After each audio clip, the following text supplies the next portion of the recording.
How was that now? Can you hear us now? Can you hear us now? Okay, but can you hear me now though, Ajay? Exactly.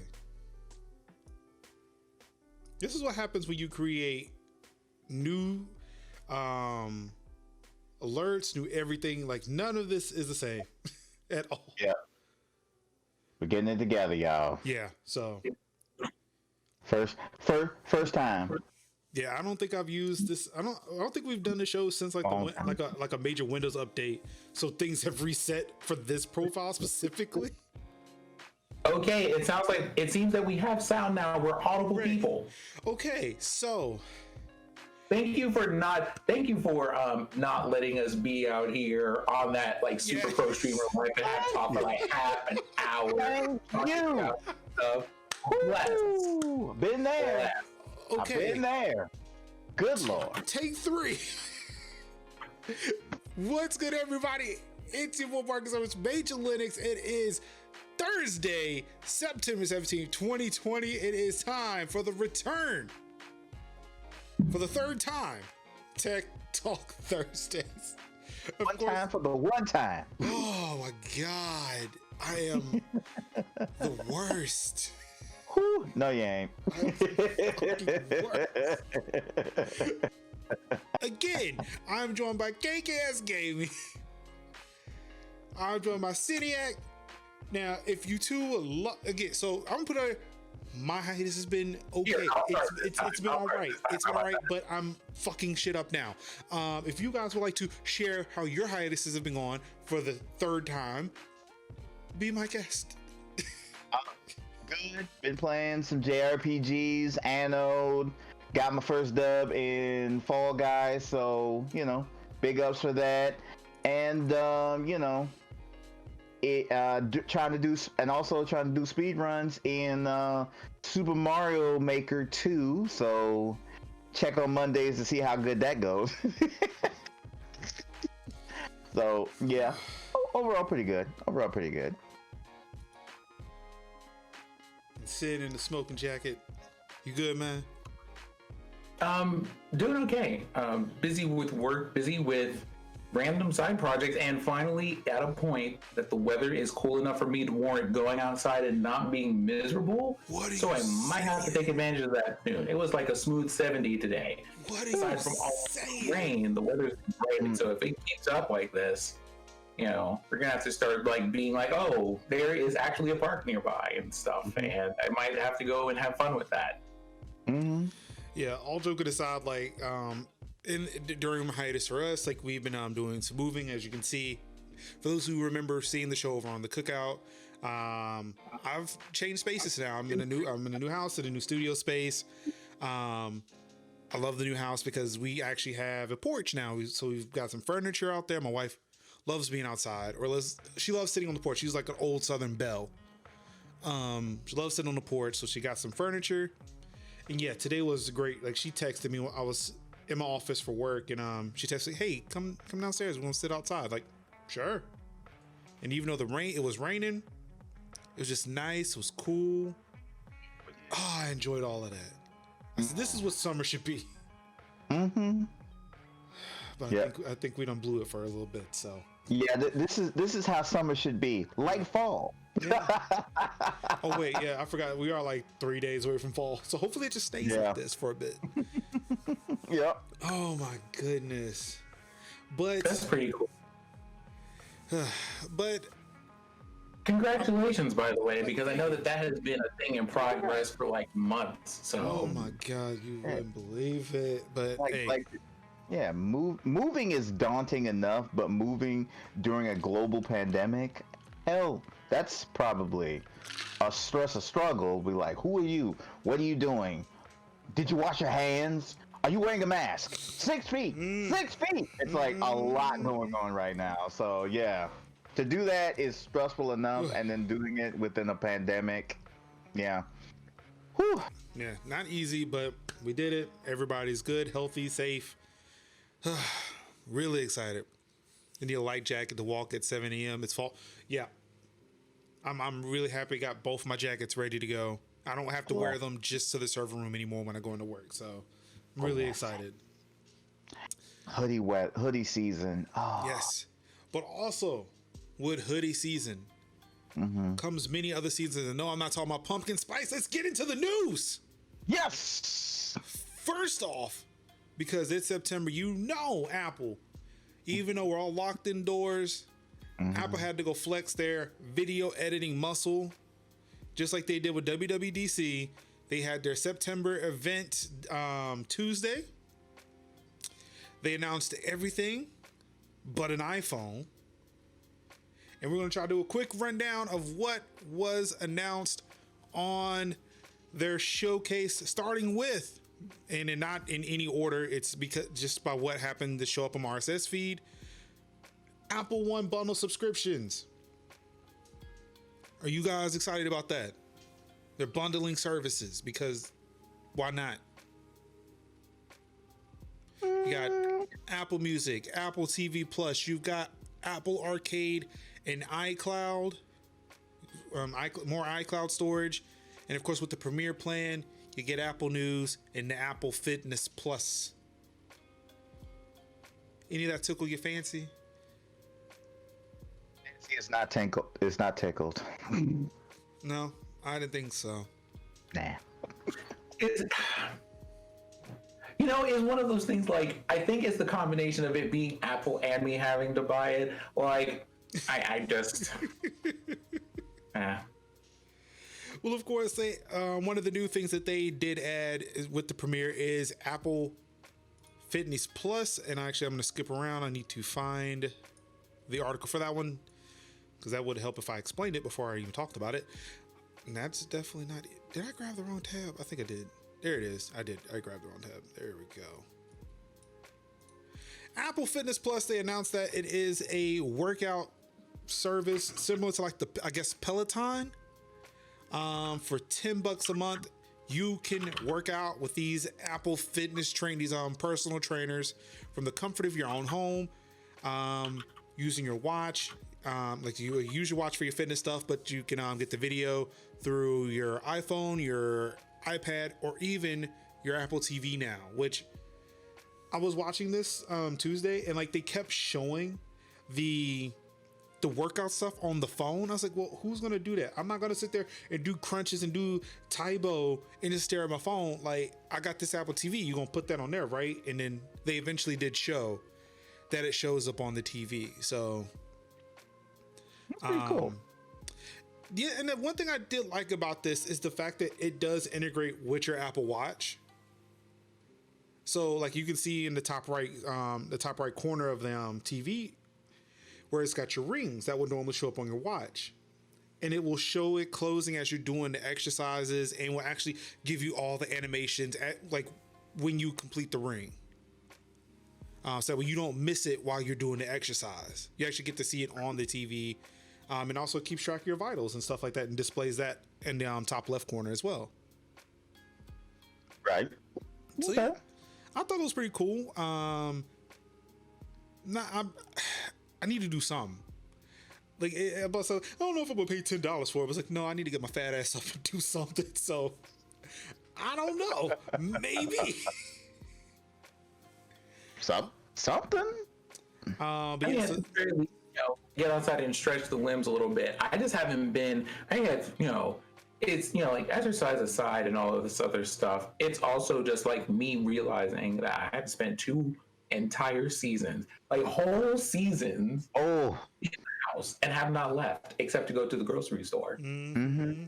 Big facts. Yeah, the most workout I've done is when I actually had to go into the office and I gotta leave my actual office to walk to a server room, or I gotta walk to a building. But yeah, like that's like once a week on average. Yeah, same. It's like essential trips, carrying like 40 cases of water up, like 40 bottle cases of water up into the thing, and then doing like maybe like ring fit and yard work. Yard work is good exercise too, on top of that, pushing that damn lawnmower around. So yeah. Wait, you know something I would like to understand still, because I see people doing it, but I don't know how. Like, how do people like do things like go to a gym or anywhere near one without immediately having a heart attack. I don't know.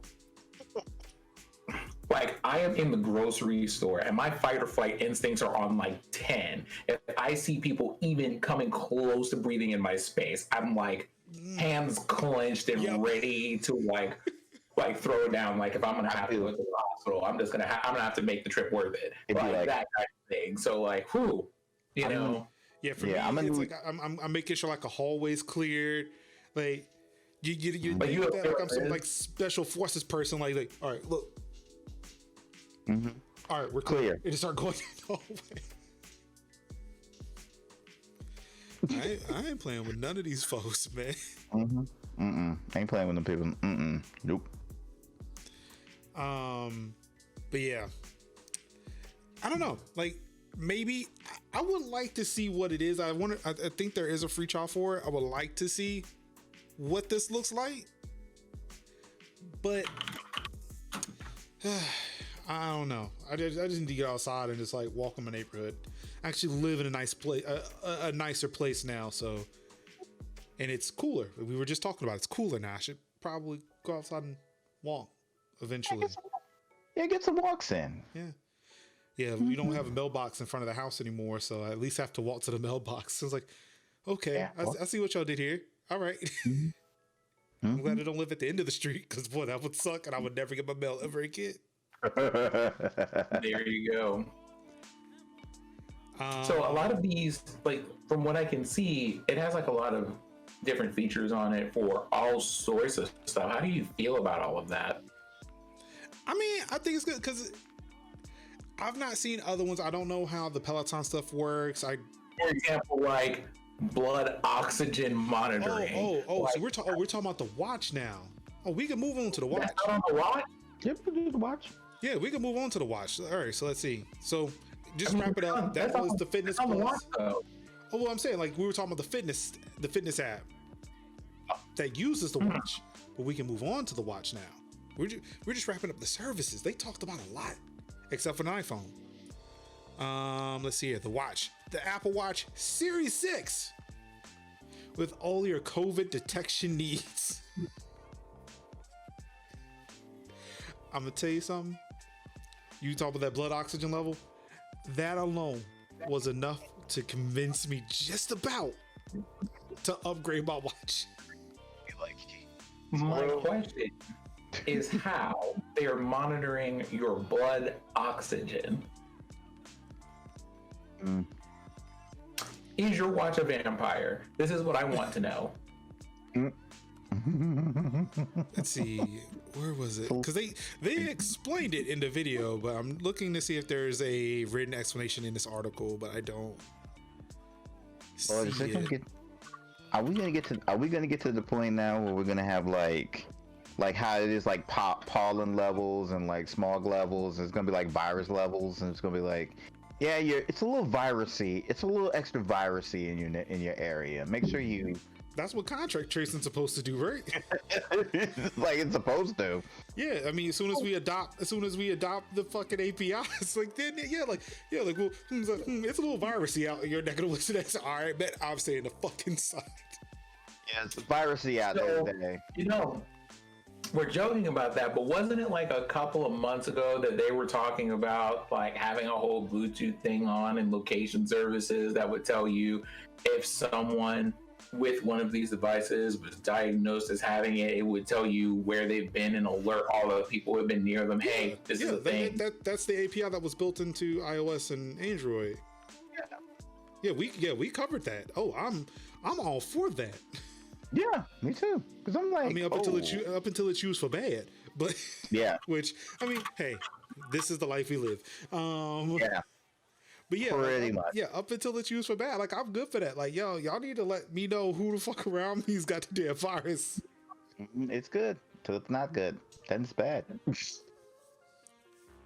But yeah, like those blood oxygen stuff. Like, again, they explained it. They've got doctors and scientists who figure this shit out. I think one person's put out a video and they said that or the reviews have come out for it today. And they said that it's kind of spotty. But again, if it's something that lets me know, it's like, okay, do I need to go see a doctor today? I might like that. That was something that was like, I don't know. I might buy a new Apple Watch just for the COVID. But I was like, I need to stop. My anxiety needs to stop influencing my purchasing decisions. I'm just gonna roll that back. Just roll it back. All right, I need to update this link because apparently I included a link to watch faces and not to the Apple Watch itself. But yeah, that was pretty much it. Like, they've got the battery life stuff, the always on altimeter stuff. It really like there really wasn't much added to the Series 6 that really made me jump for it. Like, for me, I jumped from the 3 to the 5 because, like, one, it was bigger screen, there was more stuff, always on display. The Series 6 seems to be like an improvement, an iterative improvement on the Series 5, but not necessarily something that, you know, anybody should really move to if you have a Series 5. That being said, for those who are looking for a cheaper alternative to the Apple Watch Series 6, may I interest you in the Apple Watch SE? You know, God bless SE, because I feel like every time Apple SE anything is mentioned, it's the, you know what, you right, we're not trying to take all your money. So yeah, for those of you who know what the signal is for, we got something for you on the logo. That's what SE means for me now. But yeah, see, we got you on the logo. It's all right. It's like come by and let me know I got you. It's like, do you want an iPhone for your parents? SE. But see, I see the argument there. Yeah. But what I was hoping they would do if they were going to introduce the SE was that they were going to replace the Apple Watch Series 3 with it, which starts at $200. Right. They did not do that. The $200 Apple Watch Series 3 is still there. Yeah. That is still the cheapest Apple Watch. The Apple Watch SE makes no sense at all. Yeah, just be like a Series 3 body, but with maybe some slightly upped internals just to make it. Right. Yeah, they should have did what the SE was, like the old body with the new stuff, not the new body with the old stuff. Ooh, you hate like, to they see it. essentially replaced the Apple Watch Series 5 with the SE. It was like, no, nobody wants that. Like, who told you somebody want that? It made more sense, and like, we'll get to this in the game section. It made more sense for them to discontinue the Xbox One X to introduce the Xbox Series S. Listen, we'll save that spice for when we get to it. Okay. That made more sense than this move. That's a whole lot of spice right there. That made more sense than this move right here. Just nobody should have did this. The fact that anybody thought that this was a good idea. Just keep the Series 5 and just roll with it. Yeah, thank you. That's all you got to do. That's really all you got to do. Instead of coming up with a whole nother SKU within your SKU models, just be able to be like, say like, especially when you started out, you started out being like, this is the Apple iWatch. It costs this much money, and if you can't afford it, well, that's on y'all. We made the watch, and then you come up with a different series on top of that. By making a quote-unquote a 5 and then an SE, you basically split things in half, and you're not really getting a lot of the benefit, except for the fact that you could just tell people to buy a 5 and tell them to deal with it. Because you've been doing that pretty much up to that point now. Yeah, like this was not a move. I don't know what Apple was thinking, but it wasn't a move. Here we are. Yeah. Ladies and gentlemen, that was the Apple Watch. Yeah. Now we're going to take a look at some iPad news, starting off with the newest 8th generation 10.2 inch iPad with the A12 chip, the Apple Pencil, and the Smart Keyboard. Essentially just a refresh of what they already had, their entry-level iPad, which I think it's a good move. I like it. It's nice. It's affordable. It's cheap. I think I think it starts at like $329 if I'm not mistaken. And it's definitely something I would get my wife. We actually had that conversation yesterday. That I would probably get her this iPad. Nothing offensive about this at all. I like it. And actually, nothing offensive about this one either. The new redesigned iPad Air. It looks just like an iPad Pro. It's just like I cried. It's a mainstream. It's a mainstream iPad Pro. Yeah, I love it. I love the design. I love the iPad Air design, and like they've been rumoring that the iPhones are going to go that way. So it's like I'm ready for it. The reason why I bring this up is like they've got the new chip in it. It's using like the 2nd gen Apple Pencil. But the main thing I like about this iPad, now I don't know if it has Face ID. They didn't mention it. But it has Touch ID. Now, if you've noticed, because it's like the iPad Pro, there is no fingerprint, there's no buttons on the screen for it, or there's no front buttons. They built the fingerprint reader into the power button. Yeah, I heard about that. Yeah. They built it into the power button, and it's like, one, COVID-19 times, that is a game changer for new devices like this. Because like with the iPhone, you gotta take your mask off or you gotta put in your passcode. For me, I use an alphanumeric code on my phone, which is a pain. Yes. So now that they figured out how to do that on a nearly edge-to-edge display, they put a fingerprint reader. They put the fingerprint reader on the lock button. I'm wondering if they're going to roll that out on the new iPhones. I think so. As an alternate to Face ID. I think so, because it just as you say, like everybody's wearing masks now. You know, until we get to like retinal scans, I think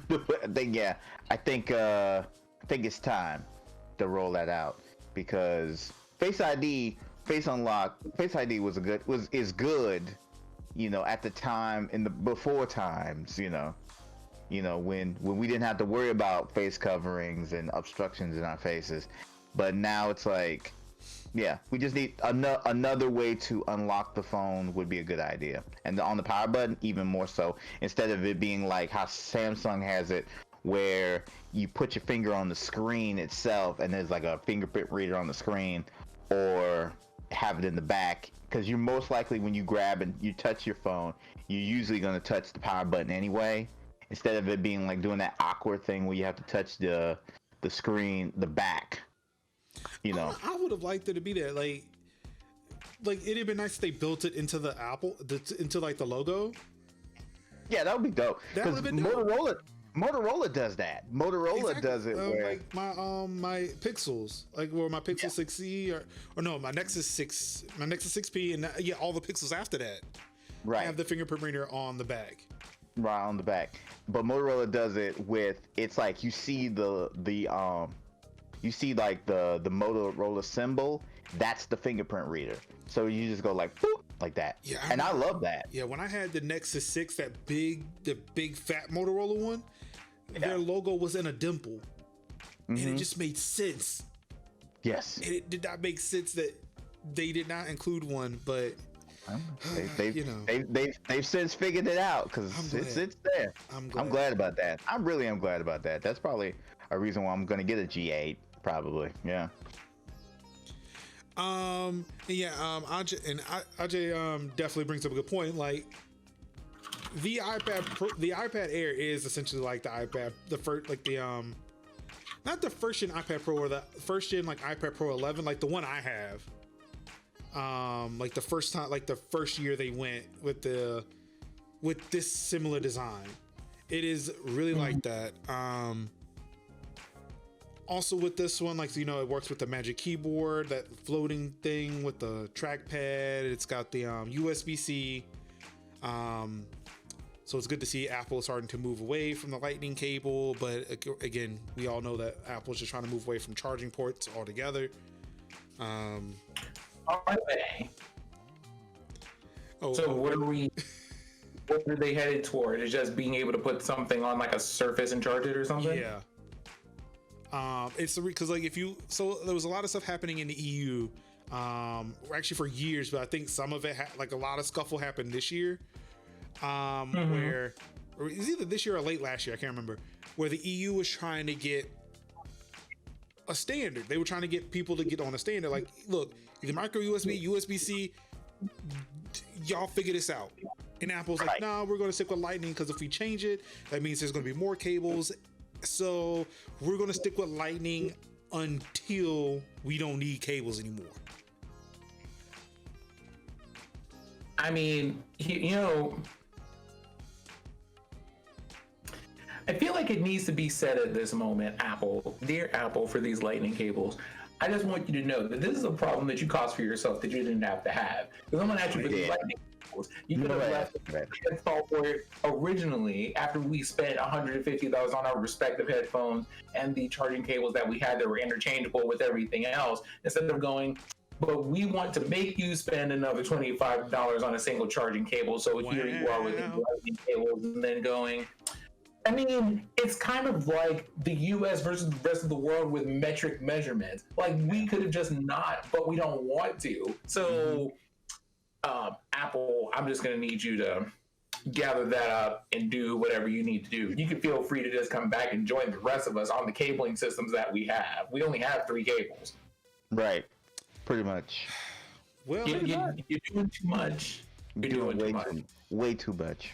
Well, in other news, seeing that Apple is so ready to take care of the environment, in 2030, they're going 100% carbon neutral, and they're starting it by not including USB bricks in your devices, starting with the Apple Watch. Charlie, you said in 2030. Did y'all know that this week a whole 44 cubic mile chunk of the Arctic broke off this week? Like, what do you mean? Oh my God. Now you're just trolling people at this point. Like, you're just trying to double dip now. It's like, okay, you get the phone, but you got to pay for the charging brick. It's like... But see, okay, but now I actually understand it with this one because of the fact that if you were to upgrade your phone, you upgrade your watch, whatever, you already have those bricks. Essentially, like those, normally I would have them, you know, on my desk, but you know, that's the beauty of moving. You don't anymore. Because I remember when in my old place, they were all over my desk. The beauty of it is like it's always a cable that ends at a USB-A port or at a USB-A jack port. I don't know. So like you would have multiple things to plug it into that provide power to that device. Most outlets have a USB port or USB-A port. You're either sitting at a computer that has plenty of them. You can interchange them. You could like I see what they're getting. I see what they're getting at with it. Okay. Like you've got multiple things to plug it into. You don't need the brick part anymore. But I know there's probably gonna be that one person that's like this their first phone, their first smartphone, and they decide. And they just don't have that brick, and they be like, but I need the brick, you know. And then you got to figure out where to charge it up in. See, I know, like a lot of us are like power users, but it's always ends up being that 1 or 2% that just don't have any of that. But see, I mean, at that point too, like, I mean, I feel like at that point, those like, well, there's plenty of third-party people. You can go to Aukey, Anchor, right, Satoshi. I don't know if Satoshi sells it. I'm a Aukey and Anchor guy myself. So like Belkin, like any of those companies can provide you a brick if you need one. Right. But for the most part, like if you need a cable, like you can activate your iPhones without hooking up to a computer. Before, like when they came out, you couldn't. You always had to plug it in iTunes. Oof. But now you can sort of pull an iPhone out the box. It's already like halfway charged by the time it gets to you. Turn it on, you can activate it, and you can go on about your day and not even have to worry about plugging the phone up anywhere. Right. Again, like if you really need something to charge, again, you've got wireless charging stands with like $10 a piece if you really need it. Yeah. Also, like, I mean, if you're picking up from a carrier, like, I'm pretty sure the first thing that Verizon's going to tell you is, well, you know, there's no charging brick in here. So if you really need a charger, may I show you our overpriced charging station where you can buy all of our things for 20,000% markup. I can show you the accessory. It's that, like, I don't think it's Apple doubling down, because I'm pretty sure if you go to their site, there is nary a brick to be bought for an iPhone. Then again, I haven't been looking for it either. But I don't think it's them passing the buck as much as it is like, or I mean, it's not them doubling down as much as it is them passing the buck. So yeah, we're not looking at our carbon footprint. All of them are fucking up over there. See, it's not us. So that's what I feel like that is. Okay. But even into, like, again, to their credit, you probably do have multiple things. It's not like this is your first smartphone, maybe your first iPhone, but not your first smartphone to where you can't get a cable that's not compatible with something else you already have. Right. And then again, it's not that easy. It's not that hard to obtain one if you don't. Okay. Like, there was a time when, you know, 2-day shipping on Amazon wasn't a thing, but they've pretty much figured that out again. True. But yeah, if you're picking up the new Apple Watch, there's no brick. Wait a second, hold on. No, wait, did I read that wrong?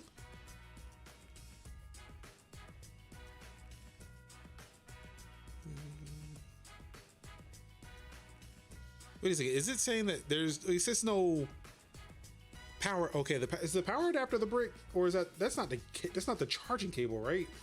Let's make sure I'm reading that correctly. Nah, I think it's the brick. It's the brick. I'm okay.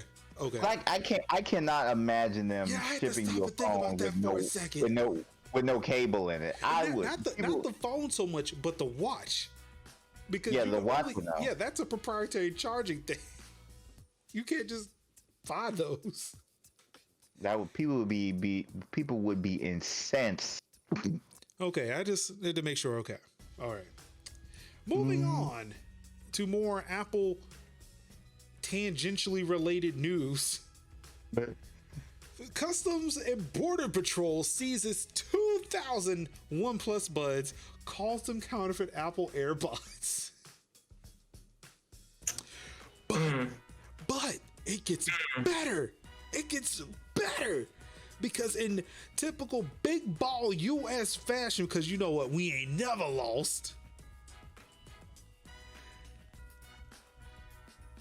The Customs and Border Patrol, probably because it is unwilling to admit such a giant fuck up, is doubling down and suggesting that they seized the OnePlus buds because they violate some trademark of Apple's. They don't seem to care that these are genuine products sold by OnePlus.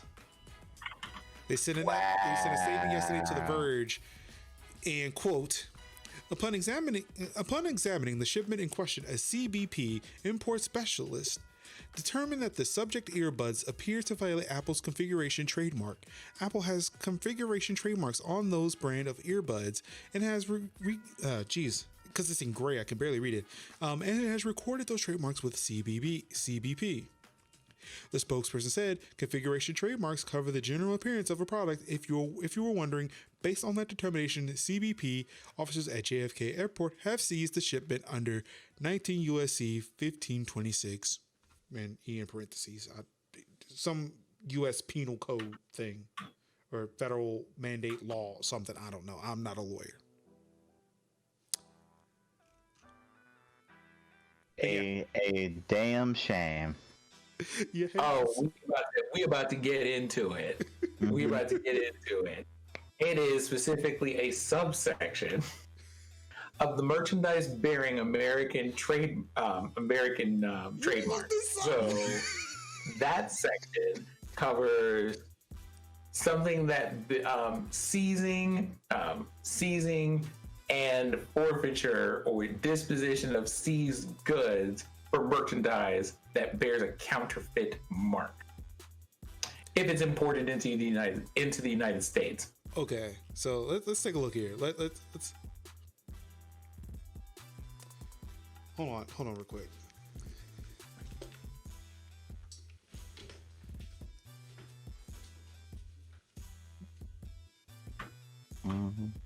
Here, I'm just gonna just toss that right on in there so that y'all can look at that if you want to do it. But like, the mess of it, mess. You pulled up the code. Yes, he did. So I am looking at the code. So the beautiful thing about this studio now is like, again, no wall, so I can just dart anywhere, and it's great. Now, so I've got the big old picture here of these OnePlus buds, right? Just off the bat, the case of the OnePlus bud is that weird U-shaped thing. I'm holding some AirPods, some official 100% authentic Apple AirPods. They definitely don't look like this at all. Nope. If somebody would give me that U-boat looking motherfucking thing, I was like, these are not AirPods. U-boat, boy, if you don't get out of here. That's the weird part is like anybody would have checked the brand. It's not like something with a whole bunch of consonants and vowels in it, and then it just be like that word, like Benfee or anything like that. It's literally just like it's a established brand that made truly wireless earbuds. Like nobody would question that because somebody decided them. It's like that's what business is. One company made something, another company made something like that something, but it's not that something because everybody's gonna buy AirPods because they're AirPods. But to say like this is counterfeit because somebody made these. Yeah, nobody. These are not in like a all white box that made to look like AirPods in an AirPods kind of way. I've seen those being sold in Walmart on Black Friday for like $20, and nobody came in and kicked the door in and said like, "Hey, Walmart, don't sell these." These were clearly AirPod looking knockoffs, but nobody said anything about that. Now all of a sudden it's like, these just so happen to come from a company that could have been suspect, and they could have looked kind of like AirPods. Ooh, counterfeit, intellectual property. And I'm like, dude, don't out. I mean, my thing is, it's like AirPods are so. It's a part of like just everyday life now. Right. For not one of the CBP officers to actually own a pair, right, and look at them and say, yeah, these are not the same. They're not the same. They're not even knockoffs. These are definitely, or the fact that you clearly had a phone to take these pictures. Mm-hmm. You couldn't look that up. Mm-hmm. You could have Googled it. You could have Googled it. But yeah, I tell you, in typical U.S. fashion. Mm-hmm. Loud and wrong, and double down all the time. That's the last 4 years. And then try to say, well, we have the thing that says we're allowed to snatch up products if they're like counterfeit and thing.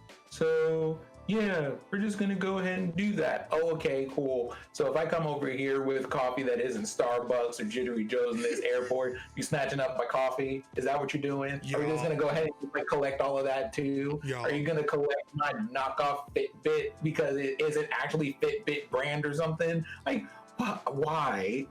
Where were they? Where were they when those Galaxy phones came out that looked like iPhones? Thank you. Them things was flowing free. Also, not to mention the fact that they definitely were not iPhones. They were totally not iPhones. I mean, y'all can just say you wanted a pair and go. Mm-hmm. There you go. Y'all still give me that. You stole the country. Why not just steal some AirPods or whatever? Mm-hmm. I don't know. Fuck it. Moving off of Apple for a bit. Yep. Nvidia bought ARM over the weekend. They sure enough did. They certainly did. Okay, so y'all gotta tell me about ARM. So ARM, they're the company that kind of makes all the custom silicon, like things that you would normally see in smaller devices, like your Nintendo Switch, like the Shield devices. Yeah. Ajay was talking about the Apple Silicon, so kind of like some like I think Apple Silicon may be slightly based off of ARM, but not really. Right. Basically custom CPUs. Yeah, like CPUs so like pretty much it's that are not computers. Yeah. Yeah. Anything that's in a mobile device, pretty much. Right. So not your Intels, not your AMDs. It's like, hey, we want to make custom chips based off of the architecture that ARM Holdings made. Right. So yeah. There's not much to it than to do it, really. I mean, Nvidia's just going to be in the news for a long time. Ooh, yes, sir. And yeah, we'll get to more of their news in a bit. But so Nvidia over the weekend bought ARM Holdings from SoftBank in Japan for $40 billion. So Apple Silicon is based off of ARM's architecture. So, oh boy, can't wait to see how that's all going to shake out. You guys remember TrackPhone?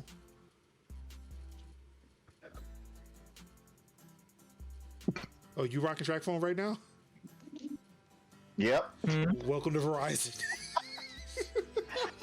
Well, funny enough, my phone is not technically. My phone is a track phone, but it's like on a different service. So it's kind of like a track-ish phone slash on like a kind of like a sideways straight talk. Not really. We're not really a phone company, but we're using it. It's an MVNO. Yeah, it's an MVNO, yeah. So TrackPhone, the largest MVNO, is now a part of Verizon. Deal over $6 billion. So again, for all those TrackPhone users out there, all 5 of you, welcome. Actually, if you're the biggest, there has to be more than 5, right? Oh, it's probably more than 5 for real. So of course, TrackPhone was with Verizon, Metro PCS is with T-Mobile. And I forget, I was having a conversation with somebody on Twitter the other day. And AT&T's got one. Got another big one, and I can't remember who. Is it Straight Talk? No, it wasn't Straight Talk. Even though Straight Talk I think uses T-Mobile. I can't remember. It's in my tweet somewhere. Like when I shared the story on Twitter over the weekend, somebody shared, like, oh yeah, AT&T has this company. Damn, I didn't even know that. Wasn't even thinking about it, but yeah. So I guess welcome to America's largest 4G network. I don't know. Everybody's lying about shit. Who knows? Who knows? But yeah, I just thought I'd figure that out. Like, yeah, you remember TrackPhone? Yeah, they're still a thing, and apparently they're the largest. Who knew?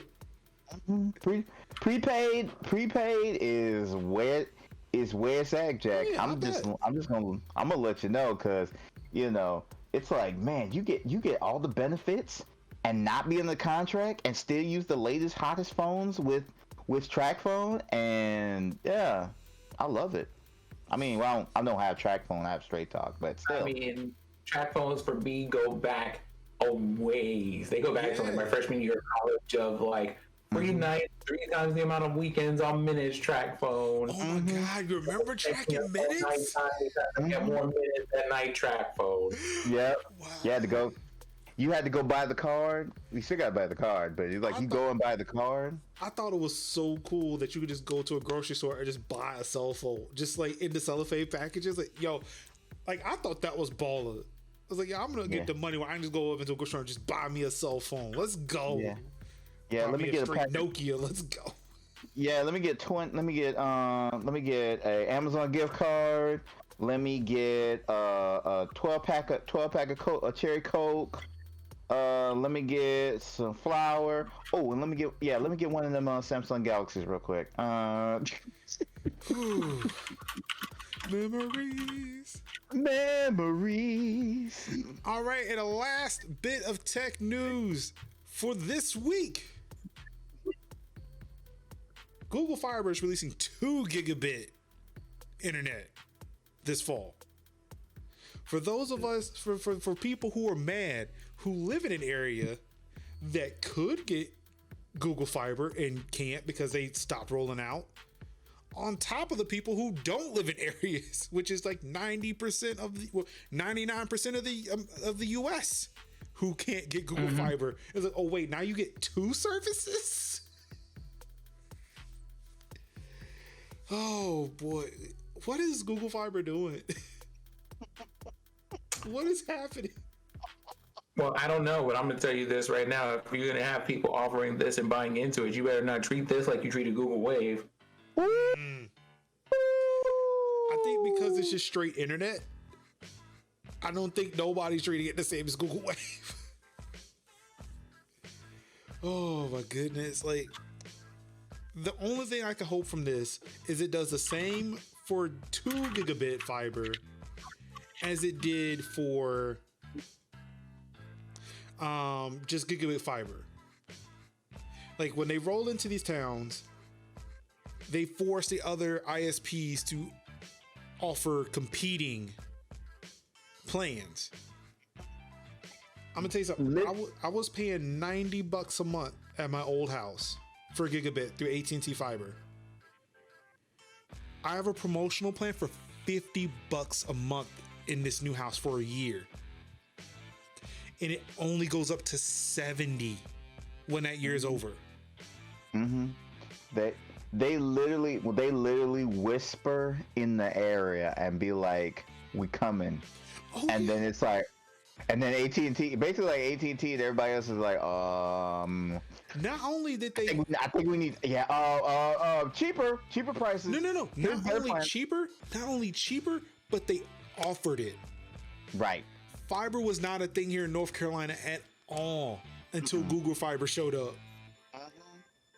And it was like, oh, y'all want fiber? Oh, we can get you fiber.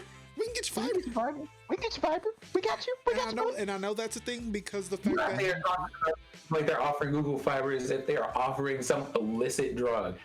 You sure you don't want some of that fiber? I mean, you get that gig. Have you had gigabit Ethernet? I'm just saying. Woo. I chose this house specifically. Now, granted, this is the house we built, but I made sure that AT&T Fiber or some type of fiber was going to reach this fucking house. Right. I'm not going back. I ain't going back. I won't go back. I can't go back to the way it used to be. Yes. Shoot, my Ethernet port in my office died. I made sure I was about to raise fucking sand. I was I need to figure who installed the Ethernet in my house because it wasn't the electrician.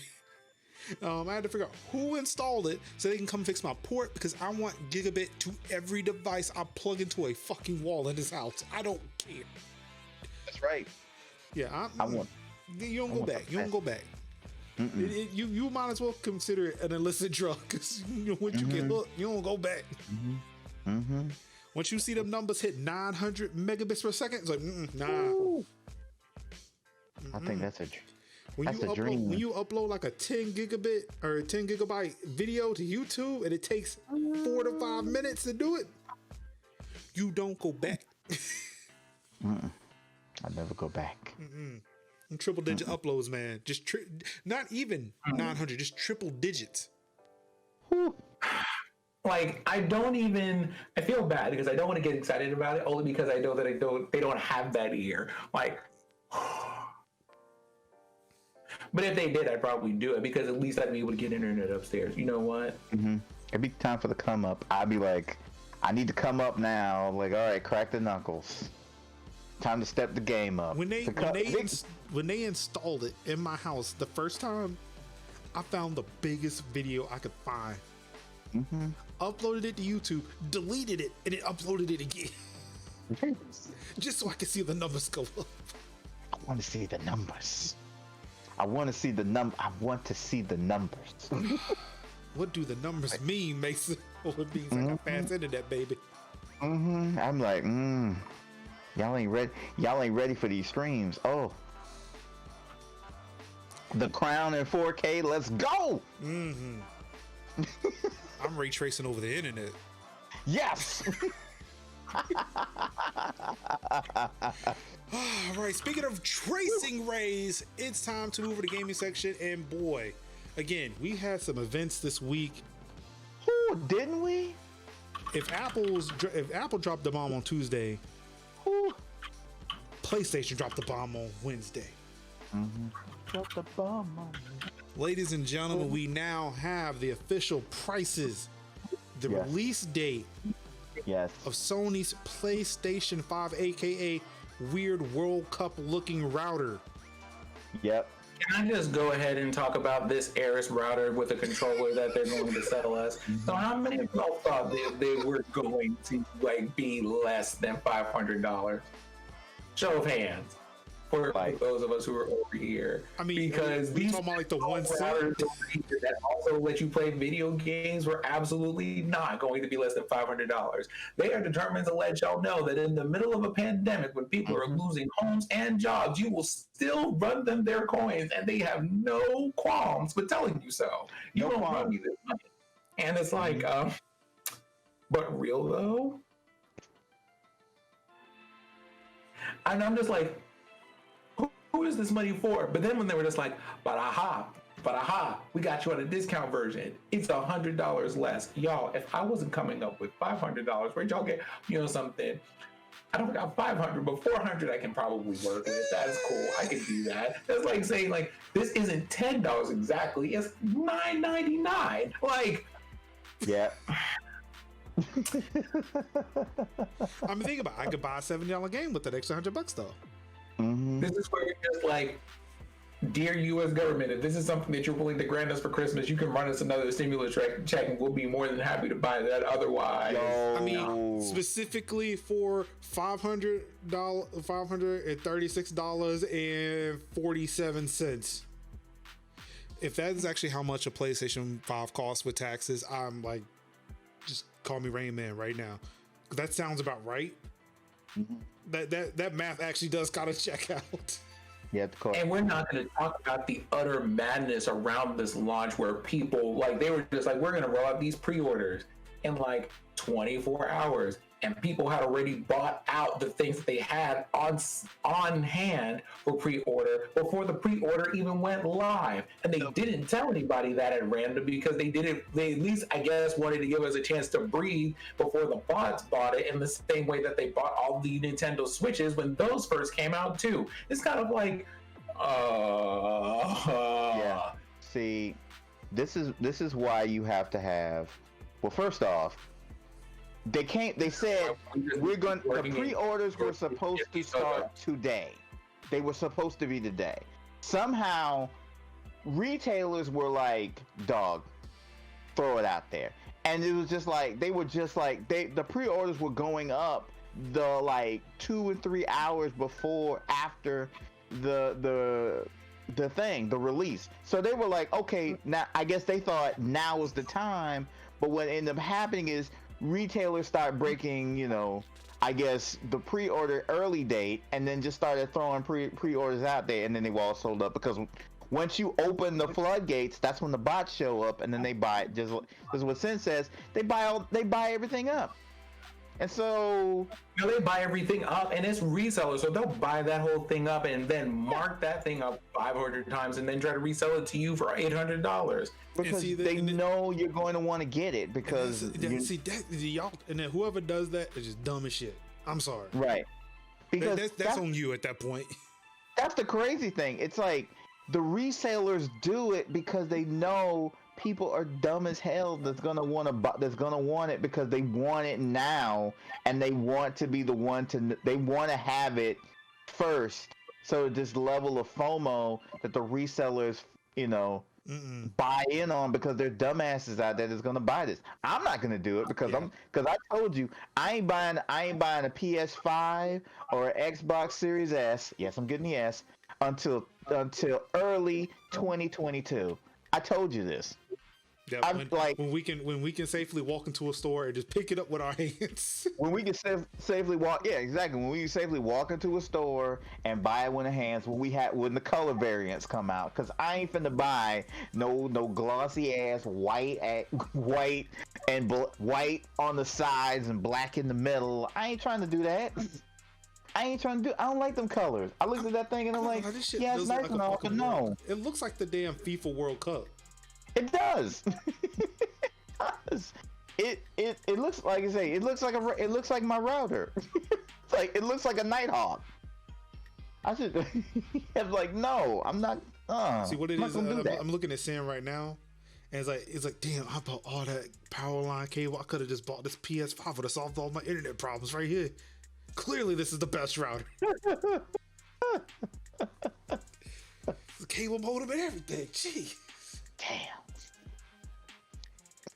Oh my goodness. But yes, so the PlayStation 5 regular edition is $499.99 and the digital edition is $399.99. Sony has also confirmed that their first party titles for the PS5 are starting at $70 this go around. The devil is a lie. Also, the console will be available on November 12th in US, Japan, Canada, Mexico, Australia, New Zealand, and South Korea, and November 19th in the rest of the world. Of course, at the event they had yesterday, Devil May Cry 5 Special Edition was announced. Final Fantasy 16 was announced.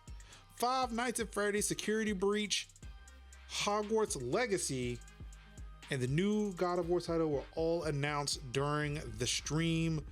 They showed more Miles Morales, Call of Duty Black Ops Cold War, which is getting an alpha this weekend on PS4. They showed more Demon Souls as well.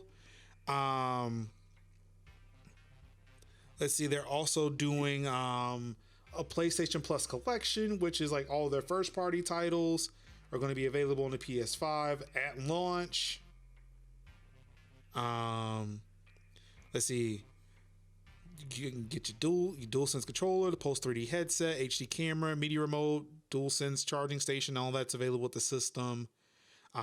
Launch titles: Astro's Playroom, Demon Souls, Destruction All Stars, Marvel Spider-Man and Miles Morales, and Sackboy: A Big Adventure. Available at launch. Before we, actually no, I think that is, yep, okay, that's another article, so I'm gonna save that bombshell later. And then they dropped the specs, which they didn't even bother to mention that video, but I happened to find in this article, which is why I linked it. But I got something better, because I know we missed the Xbox news last week.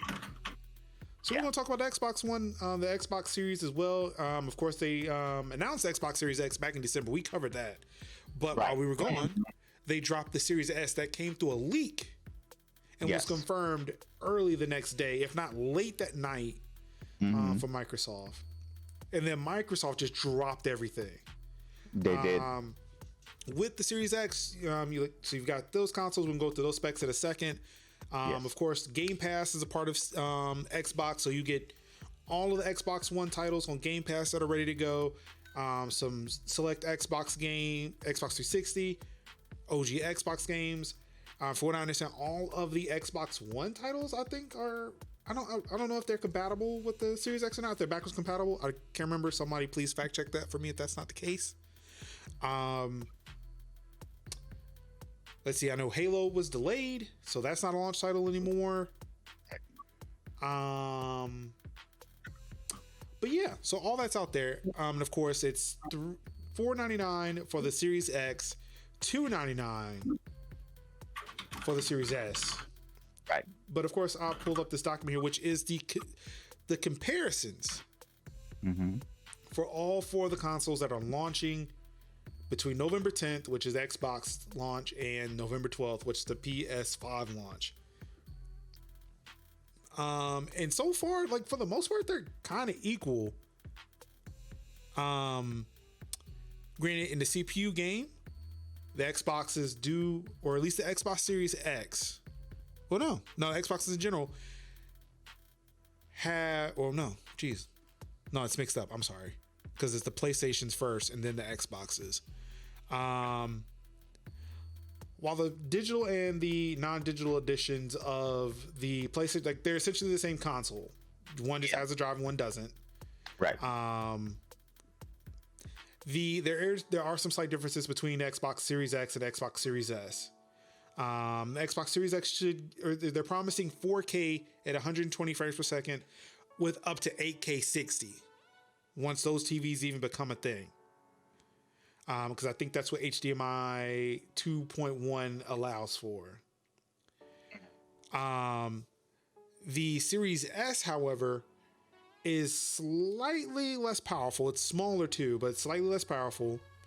Can only do 1440p at I think 120 frames per second. And I do not think it can display 4K, but I don't think games are going to get up to 4K. Okay. Not with that attitude.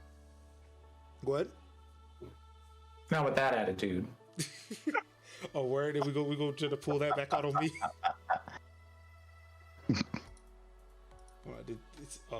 Sid, I think you dropped out on your video. I did for a minute, but it's cool. Hold on, there will be a return. Oh no, you're fine. I just want to make sure because I noticed like your video was frozen on stream.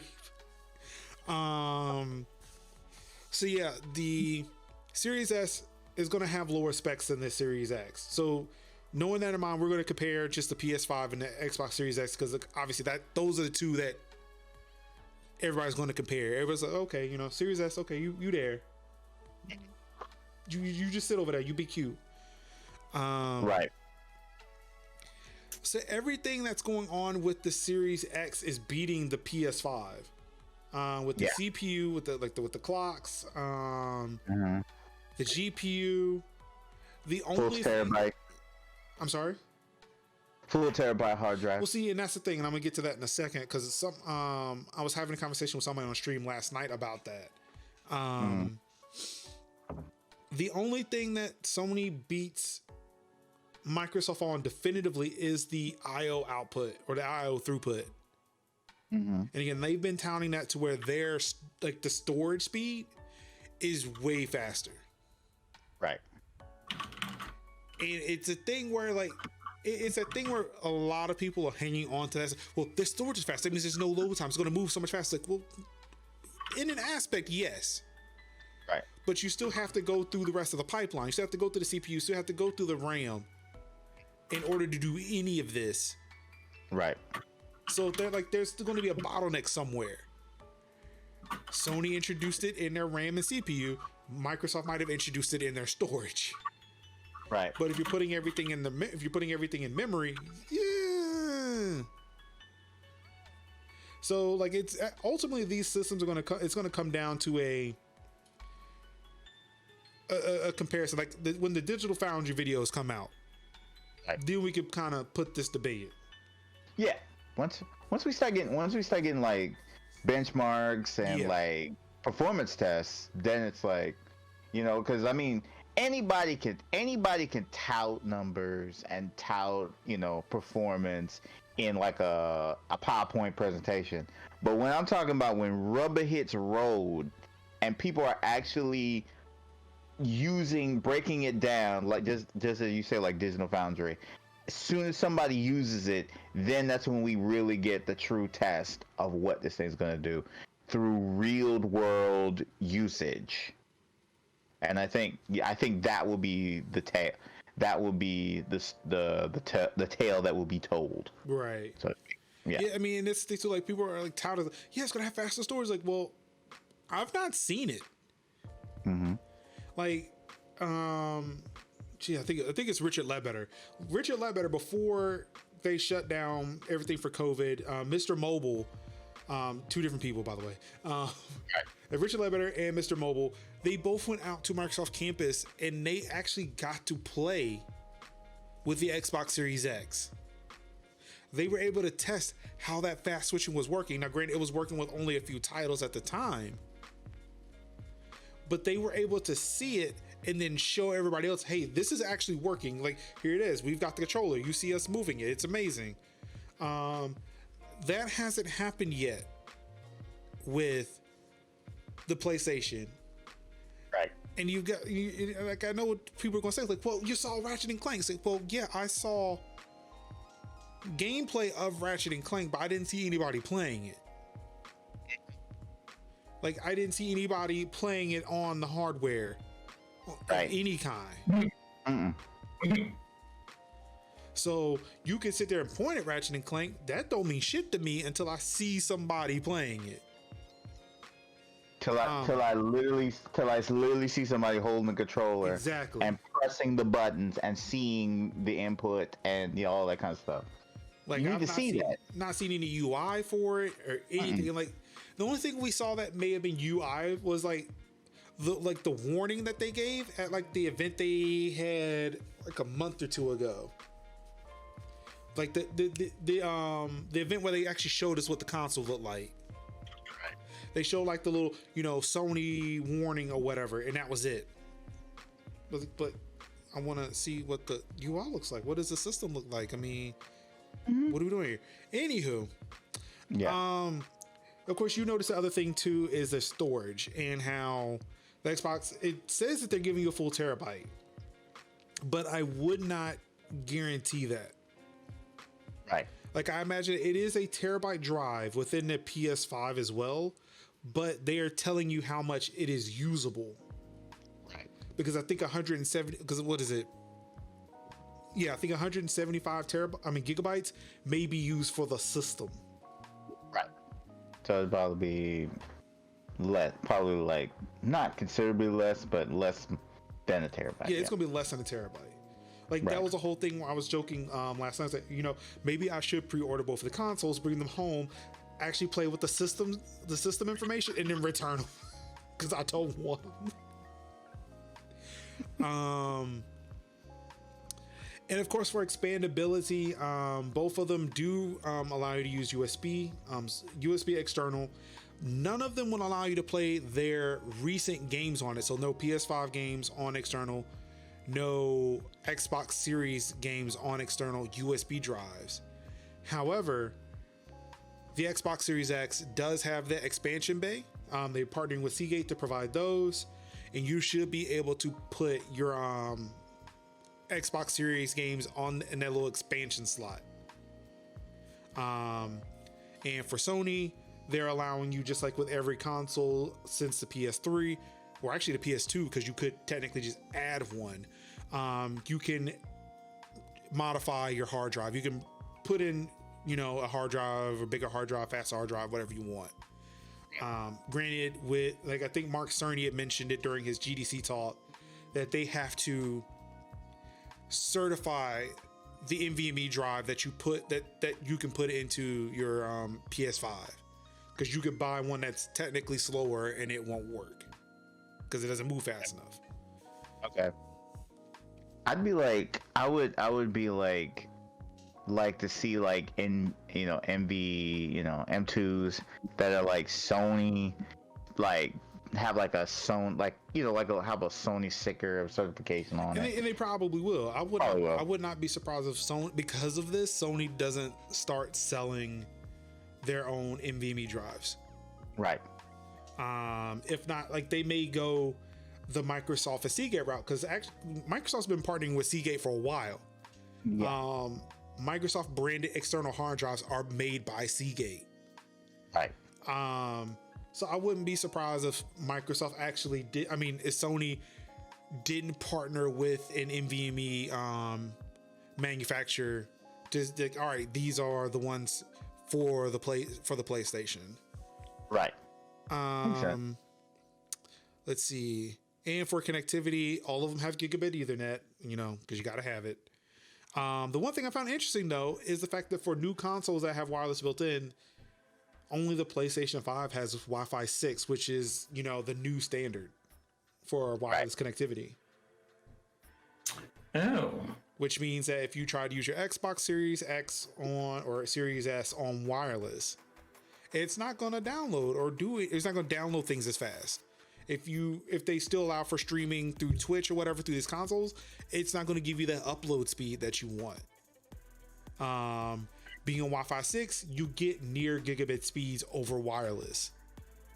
It was one of the things I was thinking about actually doing with this house. Instead of using my Google Wi-Fi, I was going to get a Wi-Fi 6 router, but decided against it because the only device I have that uses Wi-Fi 6 is my phone. So it didn't make any sense. But yeah, so that's the break. Those are some breakdowns, some quick and dirty stats. Because again, could not find them anywhere. So shout out to Engadget for actually putting a list together. Shout out to PlayStation for actually putting their stats somewhere that way somebody could find it. Granted, they never talked about it.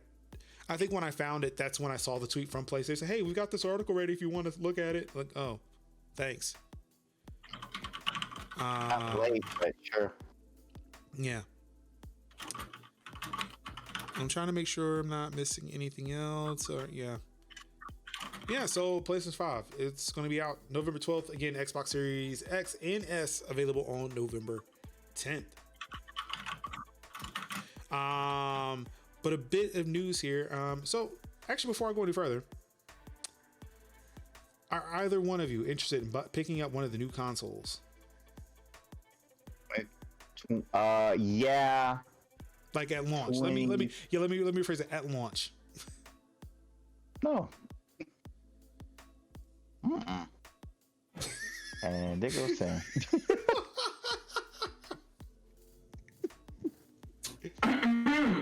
Uh-oh. Oh boy. No, thank you. Uh-oh. Oh no, I can't listen, y'all. I just no. Oh my god. No, I would like to politely, like the way they're putting these things together, the way they're being priced and stuff, like unless they put down like a series of like 10 things in a row that just straight up slap, I'm going to be like, you know what, it's cool. I will just go ahead, and if I get another console, it'll be like a PS4. PS5 can catch me in like 2022. Whew. Like me? I don't know why that hit me weird. Like, that's just 2 years from now. Damn, I forgot we're in 2020. Mm-hmm. Wait, that's just 2 years. Never mind. It's not that. It's like which one? Yeah, like I thought it was like a whole decade. It isn't, but like when every feels like a whole decade. Feels like a year. I guess it would feel like a decade. These 4 years have been feeling like, oh man. Yeah, but anyway. Yeah, so I was on the fence. I don't think I would have picked it up immediately, but I was on the fence. Mainly because I wanted to play the Miles Morales. Yeah. I wanted to play Miles Morales. But Right. then this news came out. Now, shout out to Denny. I'm not sure where he saw it initially, but he had said something about it during the presentation. And this article didn't come out until after the fact. Yeah. But PlayStation 5 games Spider-Man Miles Morales, Sackboy, and Horizon Forbidden West will all launch on the PlayStation 4. So much for we believe in generations. Wait, they're not. Wait, P5 is not backward compatible? Is that what you just said? No, it's backwards compatible. Like PlayStation 4 games can be played on PlayStation 5, but the so-called PlayStation 5 games are going to be released on PlayStation 4. So instead of you being like, oh, I'm gonna shell out upwards of $500 for a new console to play Miles Morales, you don't gotta pay that. You can just go ahead and buy Miles Morales, and you don't have to worry about that. It won't look as pretty. It will still be Miles Morales. Yeah, it'll still be Miles Morales.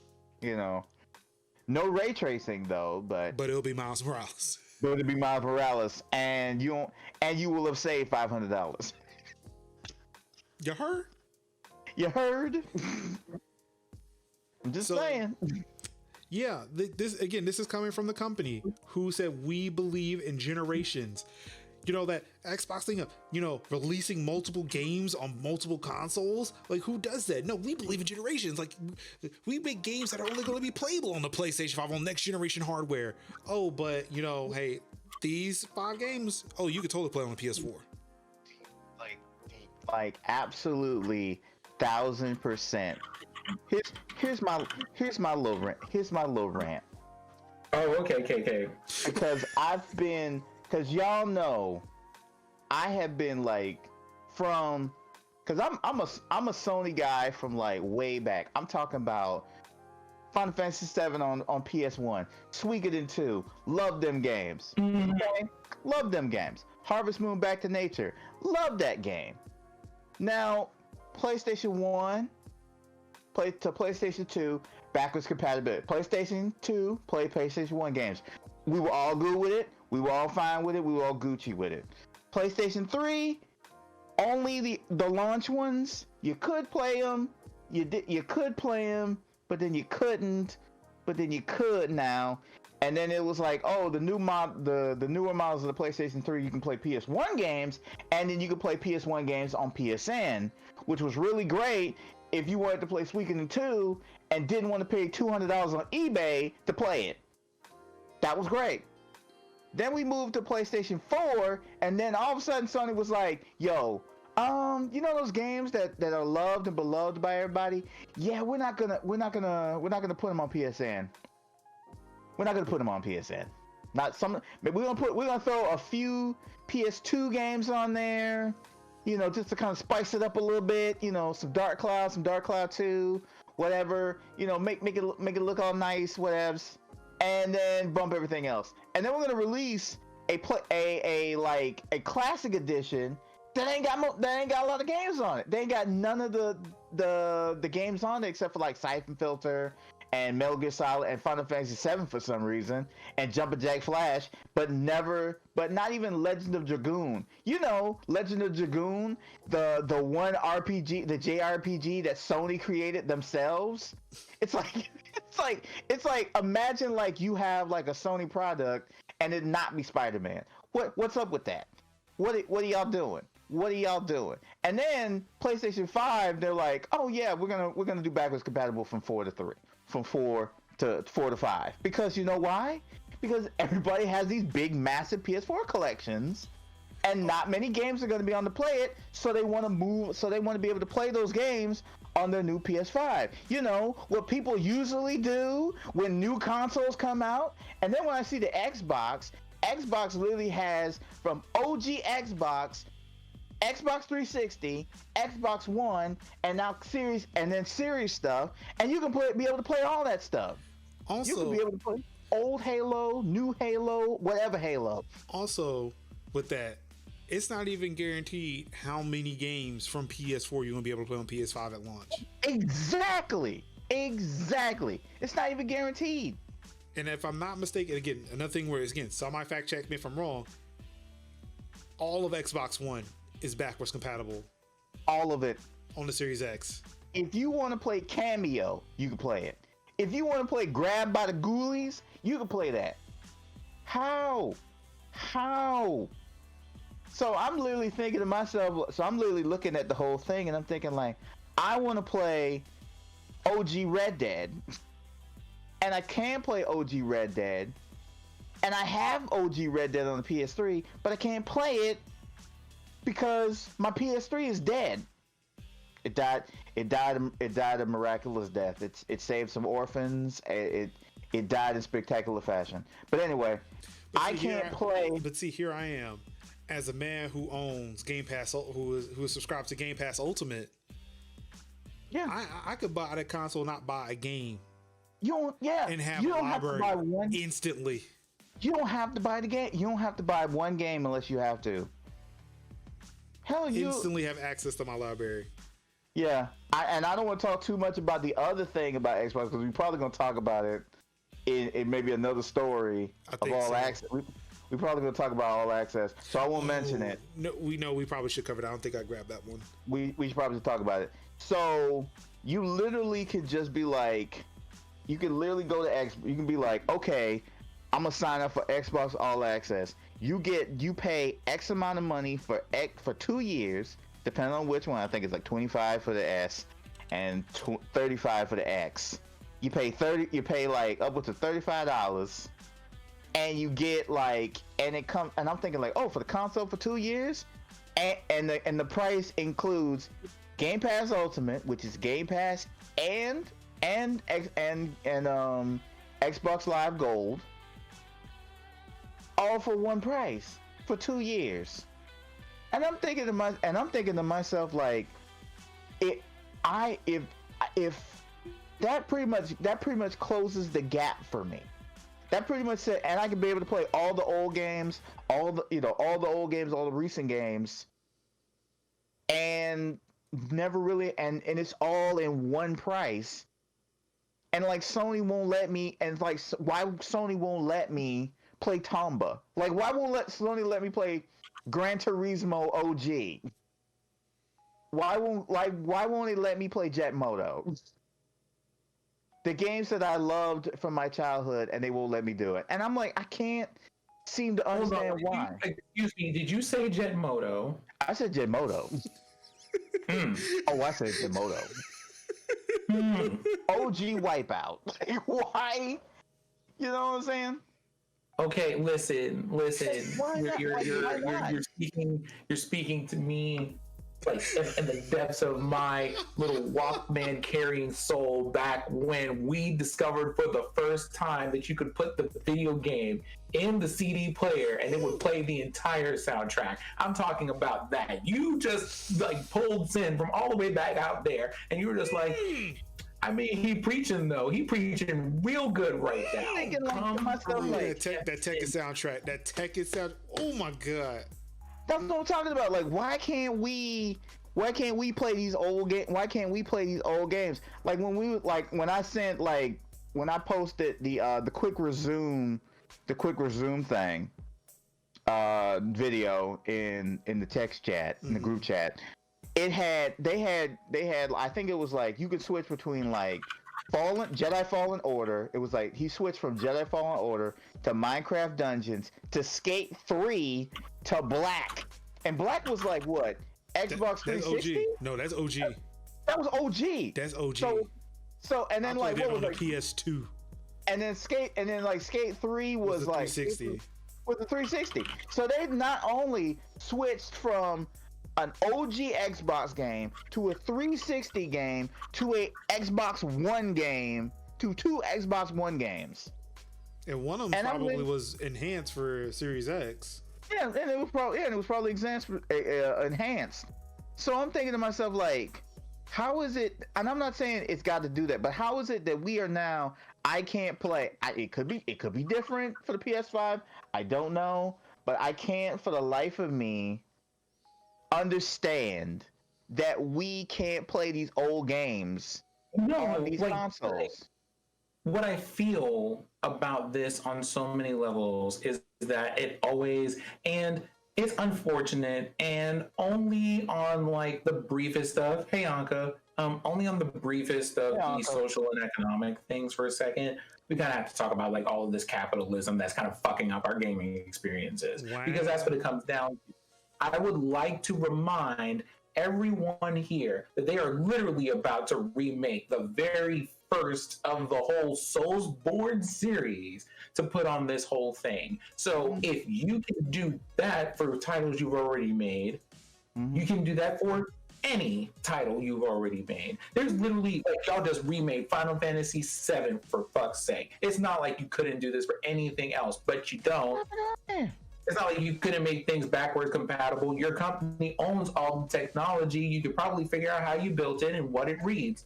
You didn't. Final Fantasy VII is on the Switch. And you know what is wild to me? We have these people doing the absolute most to make money. I referenced the Control Ultimate Collector's Edition remake. Wow. Where they have a whole audience of people who have told you, this is what we will pay you unspeakable amounts of money to do. Please make things so that the stack of PlayStation 2 games that I have in my living room are still playable. I would like to revisit some of those titles. Please and thank you. I will buy whatever system you make that allows me to do that. And no, Anka, we're coming for P5. Thank you. It's that whole thing. I'm coming for going on, and what you decided to do was to not do that and do the opposite of that and act like we're not savvy enough to know what you can and can't do. Like we aren't developers, like we don't have people on Twitch who are into gaming consoles and all this other stuff. Like half of us reading this stuff haven't even gone into game development because the turn of almost all of our industry is technology related in one way or another. Y'all need to stop acting like we're out here just unknowledgeable about your practices and that we don't know at the end of the day. All of y'all are greedy and over here swimming in all of this money and made literally $300 billion in the middle of a pandemic when people are losing homes. I'm just like under the rainbow and entirely over the bullshit when it comes to these topics. And with that said, my beverage is empty and I need to refill. So I'm gonna let y'all go ahead and finish this sermon now. Take us away, Pastor Kevin. Thank you. Thank you. Thank you. We're back to the collection plate, please. Exactly. Because it's like, dude, how many times have I literally sat down and thought to myself, man, I would love to play Xenogears. I can't because, like I say, it's not on the PlayStation 4. How many times have I been wanting to play Suikoden 2? And I know I know somebody's gonna bring up the bullshit argument about, licensing. You know, Konami may not want their games to be out on blah blah blah blah blah blah blah. Listen, Simon Belmont is in Smash. Simon freaking Belmont is in Smash. Wait. Now you talking about Konami. You know, Konami on some other bullshit altogether. I know, but I'm saying Simon Belmont is in Smash because they, like I say, Solid Snake is in Smash. Anybody who wants Metal Gear Solid 3 is on the Fox engine on a pachinko machine. Yeah, it's on the pachinko machine. But that's what I'm saying. You can mention all of that. That right there. That facts. Right. That facts. Me. But I'm like, at least to the point of the degree that they could be like, hey, throw Suikoden 2. Throw some of the Suikoden games on there. Throw like Snake Eater on there. I mean, even if people don't want to, then that's fine. But they can. And it's literally like the fact that they can and they choose not to, that really chaps my cheeks. Can I just... I'm sorry, wait, taps your cheeks, man? It does. It really does. All right. You know what? For a second. Get the fan. Oh, no. Get the fan. Oh, no. The fan's out. It's unfurled. You know, if I may... While we're in the middle of this, because there are going to be no end of people, right? We're going to be out here like, but infrastructure and cost for things and overhead and all of this other stuff and technological limitations. Y'all, I know that when it comes to America, the United States in particular, and when it comes to our collective memories about historical events, our memories tend to run a little bit on the short side of stuff. But I would like to remind y'all that from the month of May to the month of June, not the month of May to June, but from the month of March to June of this year, a number of things that we thought weren't possible, weren't free, weren't accessible, or any of that without you paying a certain amount of money were made entirely free and available to people without the batting of an eyelash. For 3 months. Didn't we cover that in the previous version of the show? 3 months. Aren't we over here talking about like broadband services, phone services? Weren't we talking about these things? And it was one of the first podcasts that we had. It was the first, the second, and the third, actually, if we're being real about it. We were just like, didn't it say like a whole bunch of these things were free? Streaming services were free, infrastructures for building your own services for free, and in some places. And more. Yeah, I think we did cover all of that. Yeah, that happened. Yeah. That did happen. Yep. Continue to be, and y'all just continue.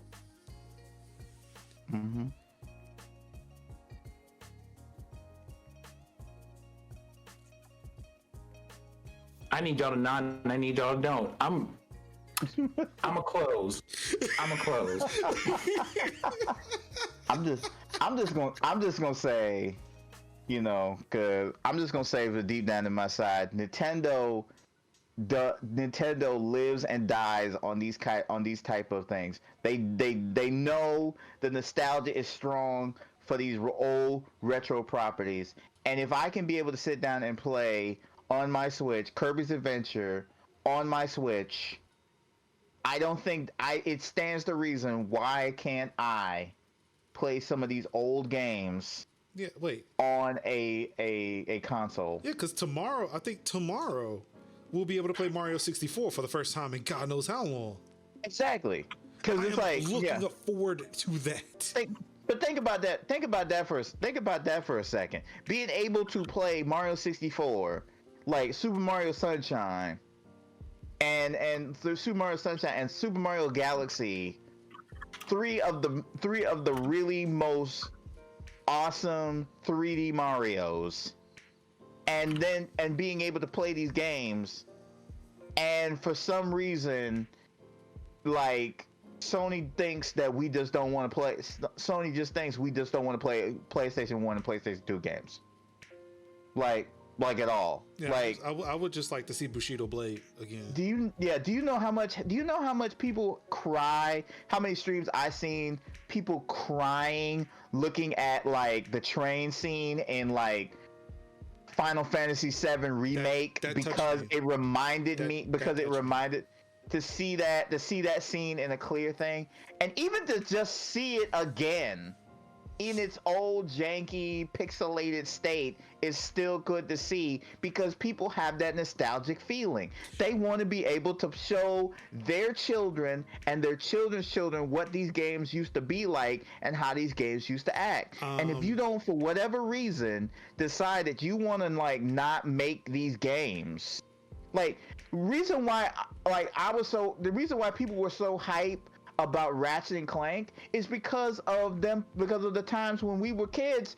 we played Ratchet and Clank on the PlayStation 2, and Going Commando and all those other games. The how many people got so hype about Crash Bandicoot and those old games through the remasters because of the old PS1 games that they played. So I don't understand. I mean, that, and you're also at a time where people are like clearly looking for comfort, because we are jumping so far back into nostalgia for every damn thing. Right. Disney just put in their whole catalog, and everybody is up in their house right now watching Darkwing Duck and Gargoyles. Like, it's not like it's that difficult. Like, people are telling you what they want. We've gone so back far in time nowadays that some people are just living in the 1950s, but we ain't gonna talk about that. We ain't gonna talk about that. That's another conversation. I mean, we got time.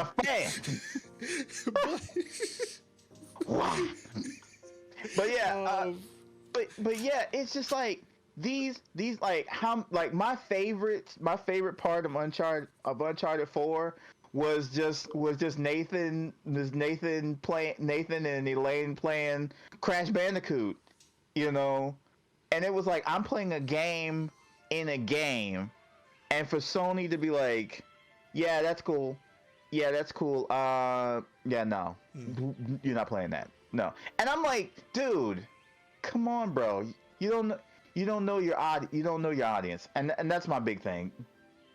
Sony will continue to take an L from me on that fact, and Xbox, and I always have to give Xbox a tip of my cap on the fact that they just be, and that's funny that it takes Xbox, it takes Microsoft. Again, I'm just gonna say buy a PC. Yeah, just buy a PC at this point, because then you could play things from like the PS1 era, even before then. Yeah, because it's like. That's pretty much what I got now. Sony's pretty much just said, hey, play if you want to play these games, either drag your old consoles out or play ROMs. That's pretty much it, and I'm done with it. And to move on a little bit further than that, too, Sony says that they're not going to create a Game Pass, so don't look for it. But let's go to some Microsoft stuff. Hey, we're talking about some awesome, amazing technologies in which, hey, people can do cool things with it. Why can't Sony figure it out? Microsoft apparently has, and they have gone ahead and, well, wait, no, this isn't it yet. We're not here yet. Well, you know what? Let's go there. Microsoft announced or has started xCloud is now officially a part of Game Pass Ultimate. 150 Xbox titles are now available on your Android phone, your Android devices. That's it. Not the games part, but that's the only place where you can find it. It's on your Android devices. Nowhere else yet. Still no word on whether or not Game Pass or that xCloud is going to be available on your consoles just yet.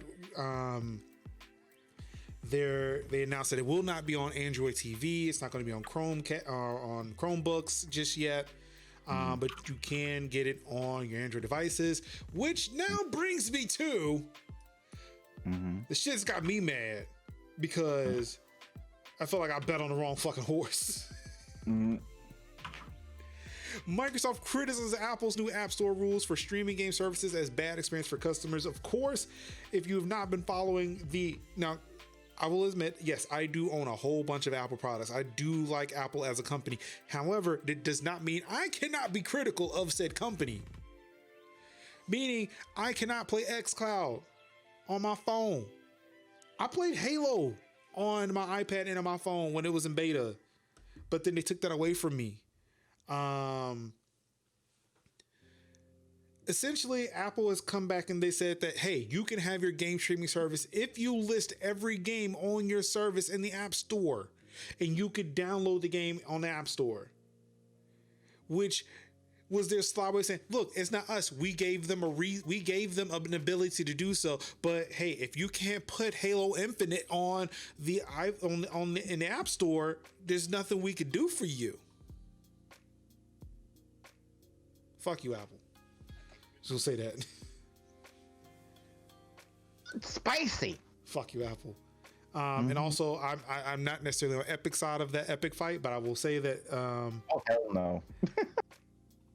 Epic is the only person that Apple will listen to because they're not gonna listen to any of the small developers. So I technically hope Epic wins, but again, it's like you trying to figure out which bad guy. It's like, am I on Thanos' side or am I on Loki's side? I mean, they're both wrong. Yeah, they're both wrong, but one's less wrong. One's less wrong. One's less wrong. Yeah. But yeah, so of course with Apple's weird rules, especially so we're going to focus on xCloud because I don't think I have any Epic stuff in here this week. Because they've been fairly quiet outside of Apple saying that Epic is doing their lawsuit because they want to draw more attention to Fortnite. Like that's a thing that Epic has to do. Yeah, like no. I don't know why y'all are even out here trying to like do stuff for Fortnite, because while y'all are over here playing with money in these lawsuits, literally people have already went back to the platform and they decided to play something else because y'all out here playing. Like when Ninja had to literally take a break, y'all doing too damn much. So now we out here playing Among Us and Spellbreak and Fall Guys because y'all are out here fucking up the entire market. Calm your nerves. Look, we've got an article coming up that might bring me back to Fortnite, but it might bring me back. But so with Microsoft's issue necessarily with again with xCloud is the fact that because of the fact that the games that are on the streaming services are not available to be rated and reviewed by Apple's employees for the App Store, they cannot vet the games on these platforms, on their platform. So, no, just stop. Apple, really, what the fuck? I understand that y'all have money and that you're making money, but stop messing up your bag. Yeah, that's just because again, like they're making me like I think Kevin, we had talked about that before. You were talking about getting a new phone, and I was talking about getting a secondary phone. Like I was going to get the iPhone SE. I really wanted a small dummy phone to test out. Like the SE is like what $400 or something like that. Yeah. But it's like shit. I might as well go with the fucking Pixel 4a. Like it just was announced, and it's like get a Pixel, get Android, and then I can actually play fucking xCloud because. I'll be dead because again with xCloud it is included in Game Pass Ultimate. I do not have to pay extra. I am now paying for a service I can't use. You might as well go ahead and get you a Pixel, my dude. Yeah, instead of buying an Xbox, I'll buy a Pixel. That's what I'm thinking. So too. Like, should I buy? I think I'm gonna get me a phone. Like, that's what I was thinking to myself. Like, instead of like trying to like, cause I was looking at the S, and I'm thinking like, if instead of buying a console that I rarely play, cause most of the time I usually play PC games and Switch games, I might as well just go ahead and just get me a new phone, and that way I can actually play mobile games again. Cause I kind of miss Boom Beach. I used to love Boom Beach. Couldn't play it no more because I can't play it because this phone only has so much and only has like so much storage space on it. So I might as well give me something to at least play some Boom Beach or some Best Fiends or whatever. And then if you're going Android, then you've got 150 titles. You got 150 titles, and then I can play, Game Pass. Yeah. Anka, you were doing so great. Don't mess it up. Anka, no. Come on. Don't mess it up. Don't mess it up, Anka. Anka, please. No. Please. One, Xbox is not, and two, we don't use Master Race talk here. No. It's wrong. Xbox and Master Race, no. Or just, no. Xbox, no, it is not that. It is not the dominant platform. Two, we do not use Master Race to refer to the dominant platform. No. Unless that bad boy got a PC in front of it, no. And then PC dominant platform. The phrase Master Race has to go. That one just has to go. Lord, no, Anka. No, Anka. We'll just start banning those two words from my chat. Anka timed out. Moving on, of course, this wouldn't be a Tech Talk Thursday if we did not talk security.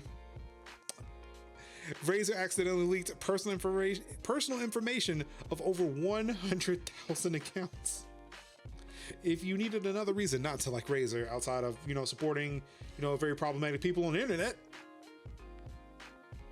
Again, that Razer Kiro webcam looked dope when I saw the TwitchCon. But then when I saw, they back in Dr. Disrespect, I was like, yeah, okay, I'm good. I'm gonna stick to Logitech. The most they mess with is Shroud. It's just like, why are we making poor choices when we have literally those two choices to make? They're not hard. They're not hard choices to make. I mean, you can also go the route too. As you can see, not only has my studio changed, but my camera quality changed too. You could also just spend $500 or upwards of $700 to get a DSLR or a mirrorless camera to work. Yeah, so there's that. Probably, if we had that money to buy that camera, we'd probably buy that PS5. No, I'd have bought the camera. Yeah, and that's what I did. Yeah, somebody came for me on Twitter. Was like, oh, I'm I'm gonna be like me. I was like, it's like me watching everybody trying to get a PS5 pre-order while I'm saving up for a new phone, setup equipment, and PC parts. And it's that like Dave Chappelle was wearing the crown. He's got his money like, puts his money like this.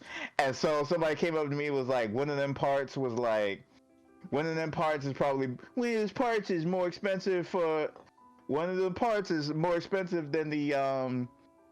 the console itself, and then I said, I can't hear you. I can't hear you. All the money that I'm saving, and it's me with like, and it's like that clip of that gif of that dude with bricks of money on his ears, like hello, like yeah, that's me. I'm not buying it. 2022. I mean, everything else got to come first. The thing with that is, and we can move on. Razer, they did a bad thing. We're moving on. Let's talk about it. Let's talk about the RTX 3080 available today for 2 seconds. Grand opening, grand closing. Mm-hmm. Yep. Yes, Newegg was a bitch to load today. Woo! The thing Newegg did what today? Huh? Wait, they did what? They did what? So the Nvidia RTX 3080 went on sale today. And oops. Yeah. It went the way of PS5 apparently. Yeah. Except people plan for it. Yeah. Except for instead of the mad dash that the PS5 pre-order had. Yeah, it was supposed to. It's like it's coming out today. Everything was supposed to be orderly. Everything was nice, and then 2 seconds it was gone. Yeah. Because, that's where we are now. This is the life we live in now. But yeah, like to your point though, like they mentioned like, okay, yeah, the RTX 3080 is more than the console, but I also could do more with that RTX 3080 than I can with a PS5 or an Xbox Series X. So, I mean, the argument is invalid. Also, the fact that it is more powerful than that, like it will take a new console to get to then try to eclipse what my card is. Can I edit video on an Xbox? Wow. Can I render 3D models on the Xbox? Wow. Can I do photo editing on an Xbox? Wow. That's a RAM intensive process. Just so you know. Yeah, you might be able to. Look, 16 gigs of RAM, you might be able to do it on an Xbox. But I get your point. But that's what I'm saying. Like, the PC itself has more. That's one thing people always understand. They think because it's a PC, because it's a game console, that people are just going to play games on it.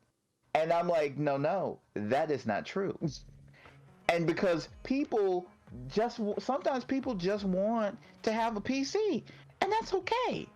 But but if I want a console, I buy a console. But if I say I don't want to buy these consoles at launch, and I want to buy, like, I don't know, new PC parts, a new upgrade, whatever, that's my prerogative. Because I don't want to spend my $500 on just the console, because there's more to what I do than just gaming.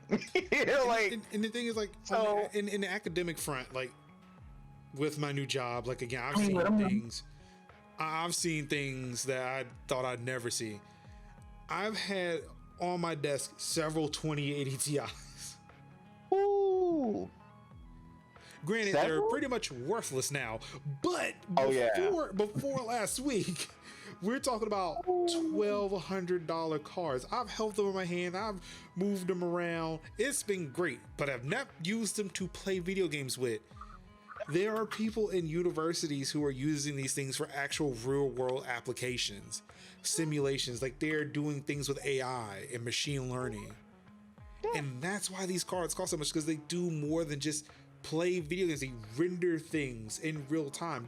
I don't think people understand still, like, how intensive ray tracing is.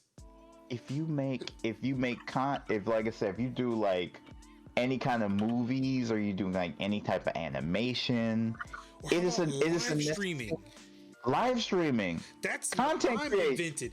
That's creation. what I'm invested, because oh my goodness.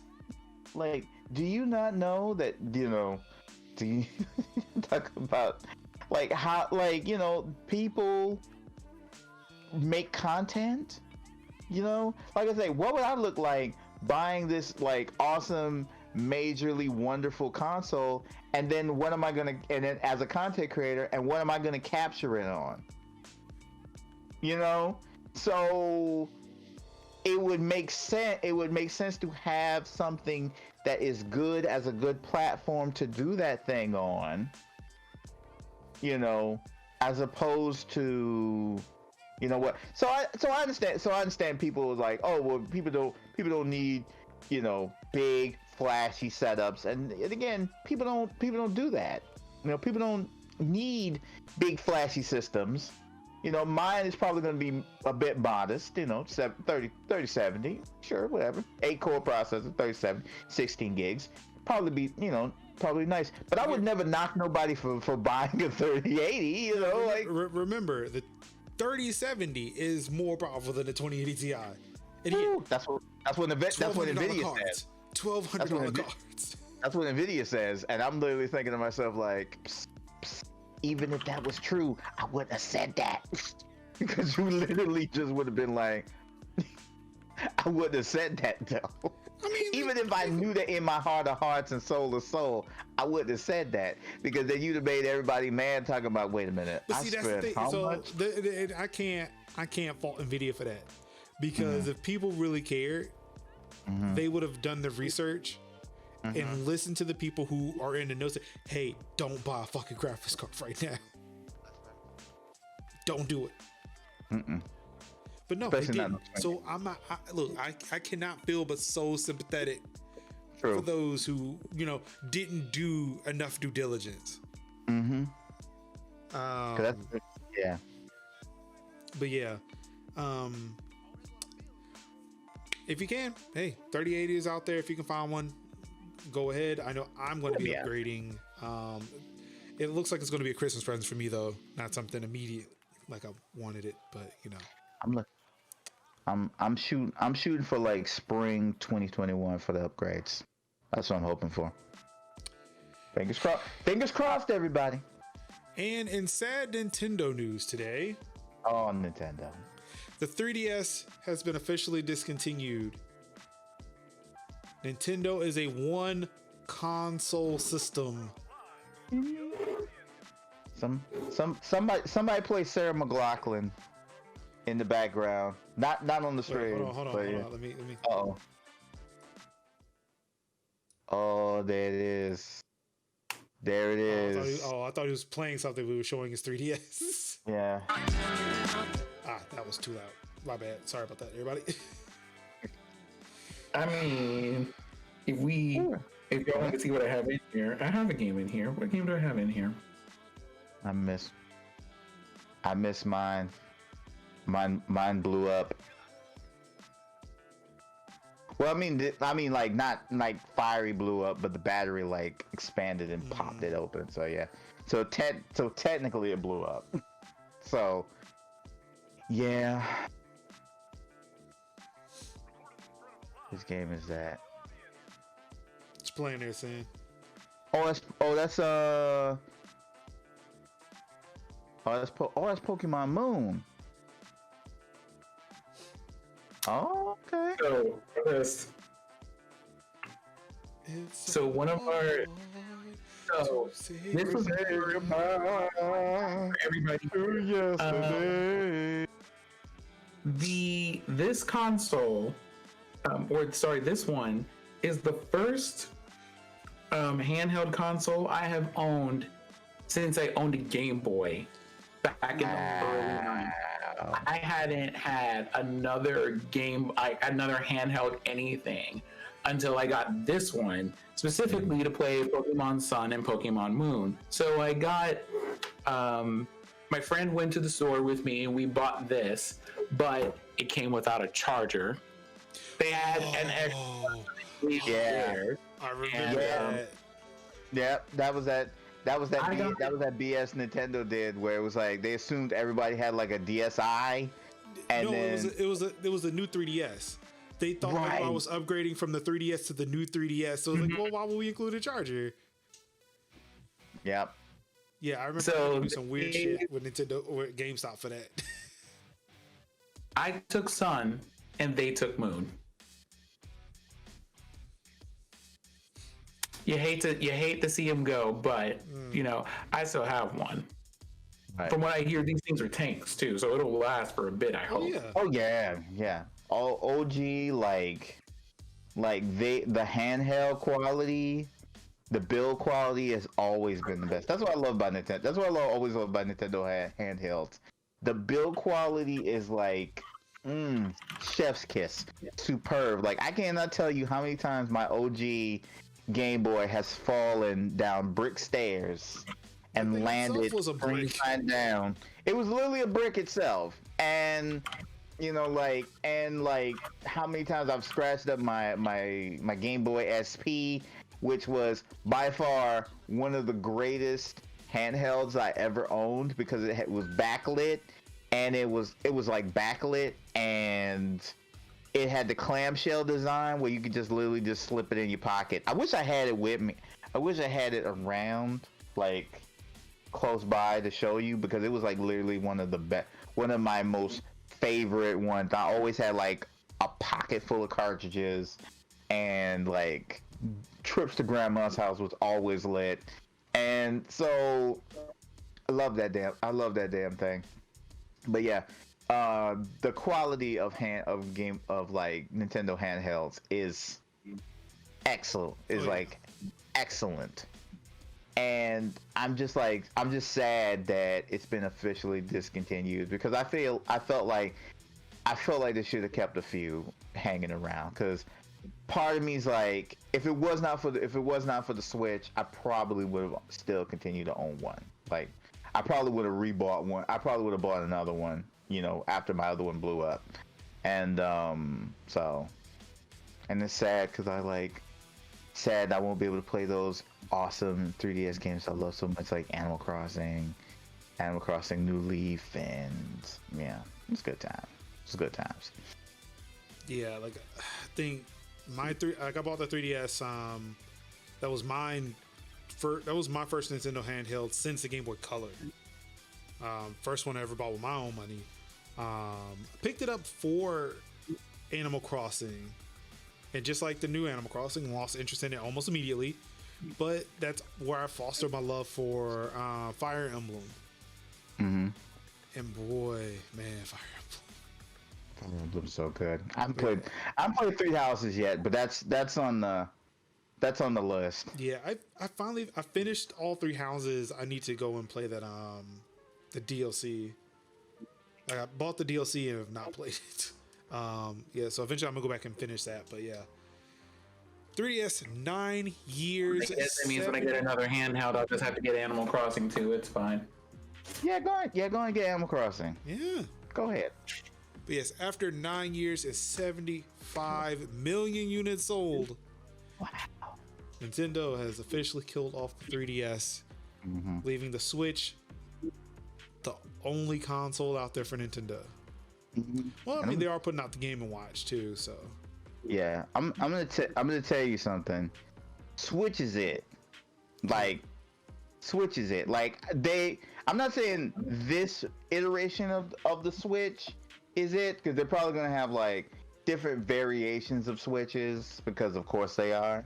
But we're not gonna get like what we would consider to be like a actual brick console anymore from Nintendo. Like, we're not gonna get that, because the ease of portability and like slapping it on the dock and putting, slapping it on the dock and playing it on the television, that ease and that totalability, that portability is something so new, is so cool and fresh. We're not gonna have a regular console again. We're not gonna have a Wii. We're not gonna have a Wii. We're not gonna have a Wii U anymore. It's just gonna be the Switch. We might have like a more powerful Switch, or we might have a Switch with more features on it or more bells and whistles. But the Switch is the thing that's making Nintendo crazy amounts of money. So just like how the 3DS, like the DS and the 3DS and the handhelds before. So that's the configuration that they're working with now. I feel like Joy-Cons aside, one thing I feel like I could say about Nintendo in particular, for all of the history that it's had, is that it just has this, like, Nintendo has this way with their consoles of just hitting like a really good spot and then being like, oh no, we did entirely too good a job. Now we got to stick with this for like 20 years. And it's like, oh yeah, oh Nintendo. They can't go back. They can't go back. They can't go back to the box no more. No, like, it's one of those things where, like, normally if you deal with any, I mean, aside their Joy-Cons aside, right? If you deal with another company, it's like you buy a console, Red Ring of Death. You buy a console, the CD player doesn't work or something like that. Nintendo just builds things that, just generally speaking, right, unless you have to connect them to the internet, just work. And then it's like, oh, well, you don't have to buy another one.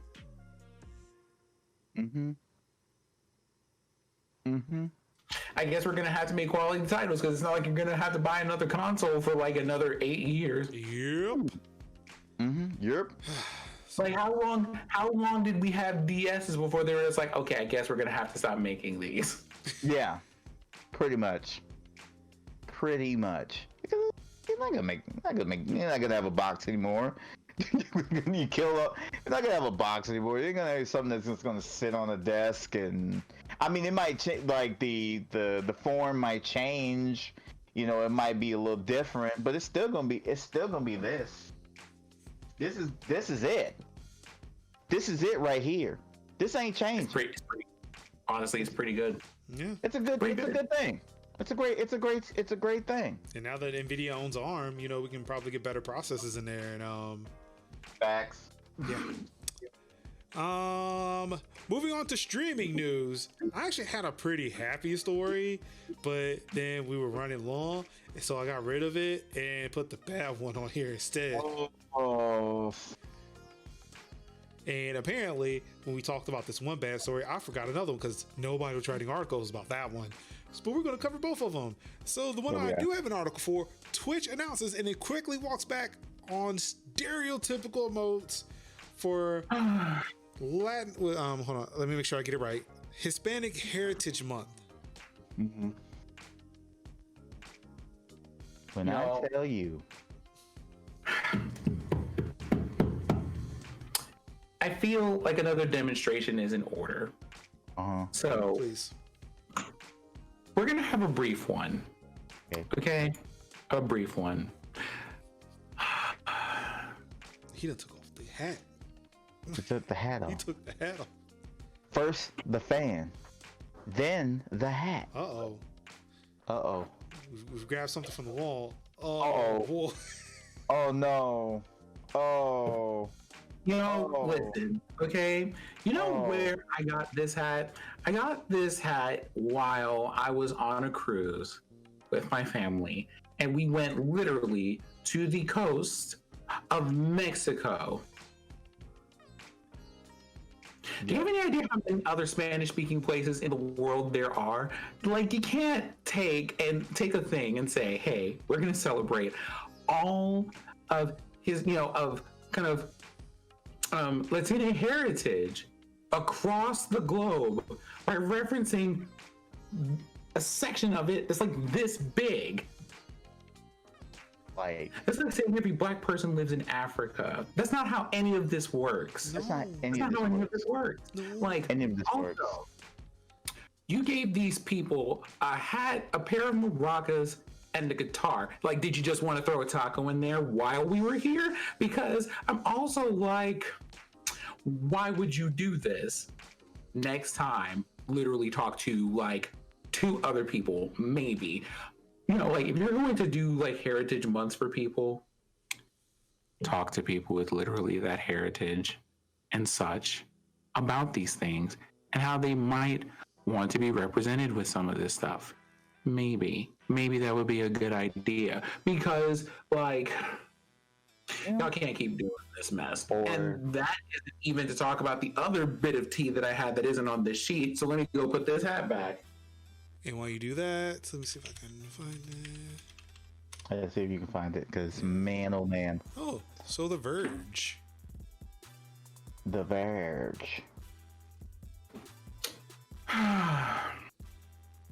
Okay, so they don't have the one. They don't have the one from the PlayStation event, but the one they got here is one I saw.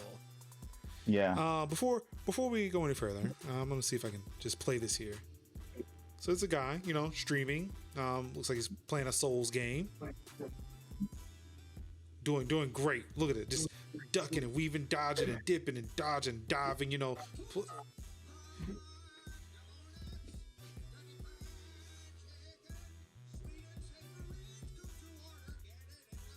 What you like?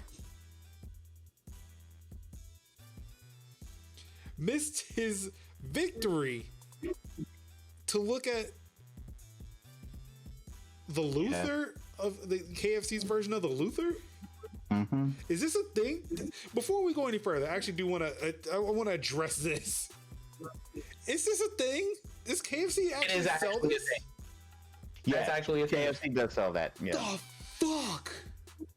Mm-hmm. You need to DoorDash one of those. No, one I can't DoorDash at my address because technically we don't exist on Google.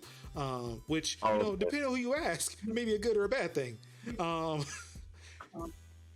But also, no, just fuck that. No. Yeah, I don't want. Yeah, you're right. You don't want. You don't want to introduce. You don't want to like. Mm-mm. Okay, now that I got that on my system, so Sin, now that we've seen the evidence, would you care to explain? Mm-hmm. So they decided to run a test. It was poorly worded, but whatever.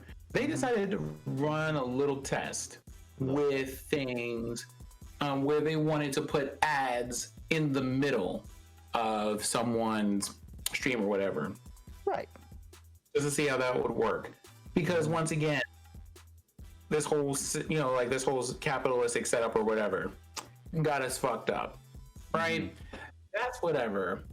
My concern is the following.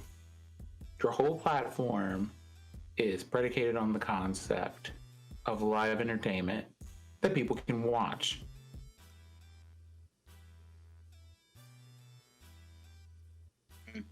So, you throwing a major interruption into the middle of the experience that your whole platform is built around probably isn't the best marketing idea. Like, why would you do that? You could just there are whole sections of a screen on any given stream along the sides or the bottom that you don't use.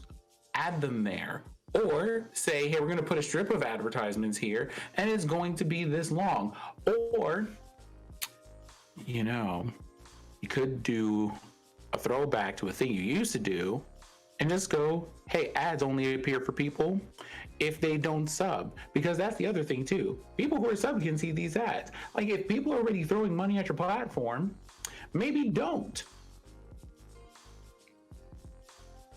And the people who came to the defense, like, we don't understand cost overhead, how much it, would take to host a platform like this with millions of people viewing it and watching it and all this stuff.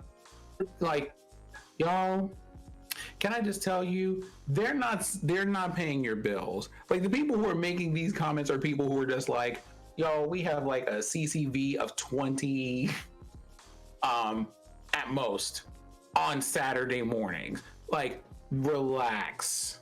There are plenty of good and commercial reasons for you to want to add advertisements or increase advertisements or things like that, but there's a way to do them that isn't disruptive to the entire experience you want people on your platform to have. Agreed. Literally do any of them. You have options, you have examples. It's like advertising isn't new, marketing isn't new. Like, do any of that stuff. Right. Also spending like the millions of dollars for Overwatch League. Do not, while I'm in the middle of a stream watching somebody in the middle of the moment that's supposed to generate a lot of hype, because the T is, it's not like you're not getting money off those subs anyway, so where's that going? It's not like you're not getting money off of these bits whenever people buy them from you to throw at the platform to show support and cheer and stuff, so where is that going? Right? If people are already throwing money at you, let them have the experience they're throwing money at you for. Mm-hmm. Exactly. Give people, because it's not like y'all are not making any type of money on this. It's not like people are basically like making their money through donations that bypass Twitch, and just Twitch is just the platform which presents all that stuff. You guys are making money. As a person who's an affiliate, anytime somebody subs to me, I get a cool $2 and maybe 42 cents out of a $5 sub. And if it's Twitch Prime or Prime Gaming, I get a whole $2.50. So it's a 50-50 split. So I know that money's going to Twitch. Not to, just what other Sin said about the bits too as well. So I'm literally thinking, and ads every time somebody starts a stream, that's fine. But why are you taking the time to put ads in the middle of that stream where a person can't turn it off? It doesn't help me having mid-roll ads. It doesn't help anybody else, but it helps Twitch. And so for somebody to be like, hey, the creator to be like, hey, I don't want this, let me opt out. Yep. You're basically telling people, hey, we're testing, but it really feels like what you're trying to do is, hey, let's get these ads, let's get this quick ad money real quick, and then when the blowback happens, let's cut it off. Oh yeah, no, it was just a test. We were just testing. It's like literally seeing what you can get away with, and seeing what you can get away with until the community comes up and says no, stop it. And then all of a sudden, then they can fall back and say, well, it was a test, bro. It was a test, bro. It's a joke, bro. Didn't we do this? Didn't we do this nonsense during the Super Bowl? Didn't we do this nonsense on New Year's? Didn't we do this nonsense on Christmas? Didn't we do this nonsense last year on Halloween where we were talking about why are you putting ads for other people's streams on streamer stuff for people who were not subs or whatever? Didn't we have like this whole conversation about just not interrupting people's experiences with unwanted, undesired, ads and stuff that we didn't want to opt into, especially for people who were subbed and or otherwise throwing money at the platform? Like, hello. Yeah, we did. Hello. So I actually found the one we were talking about earlier before the show. So this is one with the world's favorite turf. Hogwarts Academy announcement from the PS5 event. Someone was live restreaming it. Yeah. Like I was. Let's get that hype moment. And then a Prime Video ad for some dumb show about some British teenagers. Not Prime Video. Oh, Prime Video. 4 City Boys. Like, what the fuck is even this show? Like, my man, got out of the full screen. I think he was about to refresh the damn page. Oh yeah, just had to wait. Wait it out. The whole bottom corner of the screen looks like this man is literally me going, Father God. Yes. Mm-hmm. Grant me the strength not to drive to the headquarters of Twitch and bat these people. Why would they put this in the middle of my stream like this? And that's the thing. All of these people on all of the different streams that they have are trying to create these hype-driven experiences that require deep immersion into what people are doing, and breaking them up with a commercial like this is like the worst possible thing that you can do. Right. For that kind of thing. Yeah, imagine you about to get a win in Fall Guys. Imagine when you finna get a dub in Apex. Huh? Just going for that crown. Just trying to go for the crown. You go for the crown and nobody can see that moment because now they're looking at an episode. Now you're looking at this looking at this. And they're like, did anybody see it? Like, I can't see it, it's an ad. Hey, it's funny because you're watching his Twitch chat actively react to this. Right. Because we're seeing what he's seeing in real time. Yes. Luckily that didn't happen to me because I was watching on YouTube. No, I had Twitch up, but I didn't have that problem. So yeah, that's all I'm gonna say about that. Twitch, I didn't have that problem. Twitch is out here doing the most. They're out here doing the most. But then, of course, the outrage is going to happen, and they're going to back off, and they're going to be like, "Well, we did say it was going to be a test. It's going to be a test. It's a test, bro. A test is basically like when you watch the obnoxious prank videos, and somebody is literally about to stomp out the pranker. It's like they're like, "It's just a prank, bro. It's just a prank," and I'm like. Or you mean most of the Trump administration? It was just a joke. Yeah. It was a joke. The liberal media does not understand the joke. Of the old wisdom that our black parents used to give us about not messing with people because you might catch someone at the right person at the wrong time. Right. So, that was it. And when I saw that, and I said, when I tell you I hollered. I literally screamed because I would have been incensed if this was a full-fledged direct and that happened. If this was a awesome, beautiful moment where a big surprise happened. Imagine if the God of War reveal happened and an ad popped up. Ooh. Imagine when the price dropped, when that happened. Imagine when Deathloop happened. You know, when people are wanting to see these type of things and they respond to it. But again, we could take solace in the fact that it happened during Harry Potter. Right, it did happen during Harry Potter, so that was fine. Yeah. That was fair. But what if, like I say, I think about what if that happened to SMB? What if that happened to Cup? What if that happened to Mira? What if that happened to Geeky, to Cassie? I'm trying to tell you, this would have been, this would have been like set the whole thing on fire. Cause it's like, dude, I'm like, this is not right. This is not right. For people to for ads to just pop, for ads to just pop up in the middle of it that we can't control, that we're telling you Twitch was telling them, we were telling Twitch we don't want this when they announced it. We were like, dude, we don't want it. It's just a test, bro, but we don't want it. I mean, it's just a test. Because you know why? They're doing it. They want to do it so they can get that quick. They can get that quick infusion of ad money and test it, and then be like, okay, we heard what you said.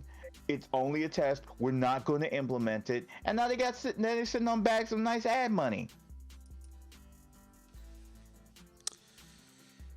Twitch doing the most. Twitch doing the most. Daddy Bezos is doing the utmost.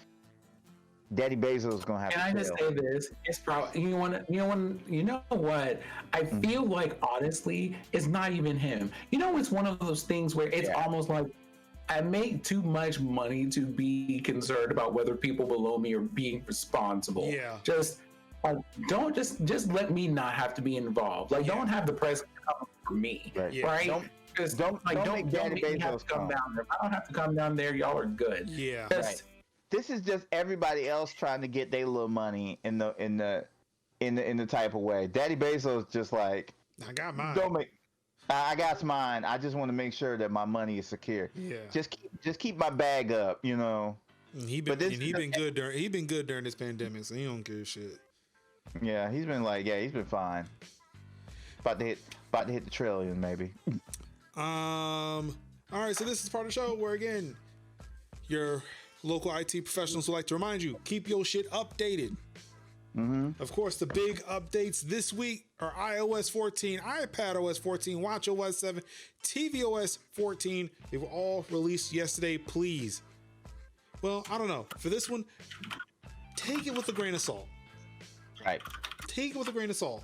Sure, there are some security updates, but this is one where I will advise, hey, it is a new fucking OS. Right. Maybe don't rush to it. Update unless you absolutely positively have to. Yeah, like if there's a reason you don't need to update, like it's okay. Take your time. But for the most part, you probably should. There is some good stuff in here. Again, I will say that with watchOS 7, you have the hand washing counter.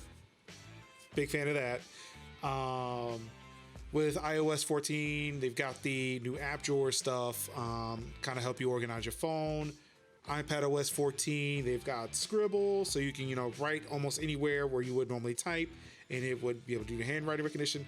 Again, these are just quick little hits. In tvOS 14, I don't know, it's got something. I've been using this shit for like 2 months now, and there are a lot of cool things in these things, but it's too numerous to count. Of course, we'll have a link to this in the YouTube, I think, probably, I don't know. It'll be, if you go to majorlinux.com, you'll see the post for the show. The link should be in there, because I don't know where I can put links to things in places. So it's been a while since I've done this. Yeah. Yes. Link in the description. Yes, Sin. No, none. Deals for this week. The deal. Watch Dogs 2, Football Manager 2020, free on the Epic Game Store. Again, I'm going to say this. I've been saying this several times. Watch Dogs 2 is one of the best games that have ever been made in the existence of anything. If you have a PC that is capable of playing Watch Dogs 2, please play that game. Do not do yourself a disservice. I've played the game 3 times and loved it each and every time. Is one like for Ubisoft to be on the colossal fuck up this year. That game has one of the best. Just, I'm trying to think of the words. Like, the representation in that game is amazing. Oh, awesome representation. I mean, and I played awesome Tell Me Why. And I just played Tell Me Why this week. Yeah. The representation in Watch Dogs 2 is phenomenal. It's baffling that they fucked up so bad. I mean, as a company, but who knows? Maybe the team that made Watch Dogs 2 has nothing to do with that. That's what makes me feel good. But awesome. If you have a chance, please play Watch Dogs 2. It is free in the Epic Game Store for this week. Definitely check that out. Right. I might check out Football Manager 2020. I've been wanting to play that. I like soccer. I might check that out too. I need something to diversify the gaming portfolio a bit.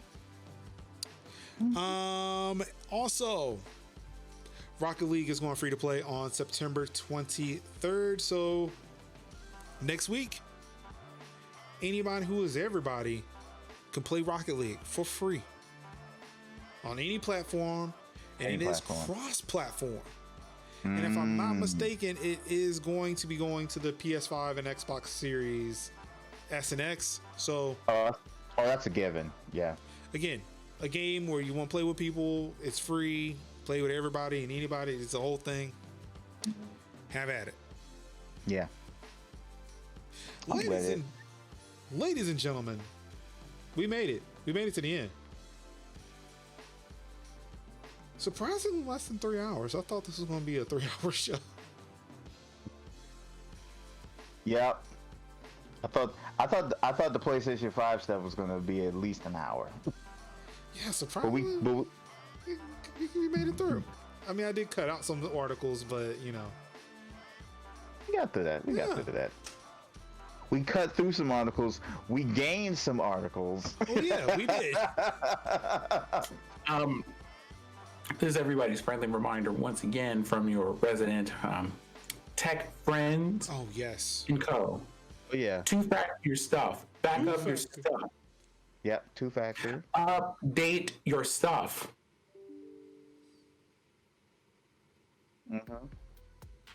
Update your stuff. Thank you. Update your stuff. 2-factor all the things. Password managers. That's another thing. I feel like there's another one. And for today's lesson in struggle streams, apparently streaming on Wi-Fi is a dangerous prospect at best. Oh, yeah. Never stream on Wi-Fi. Ethernet.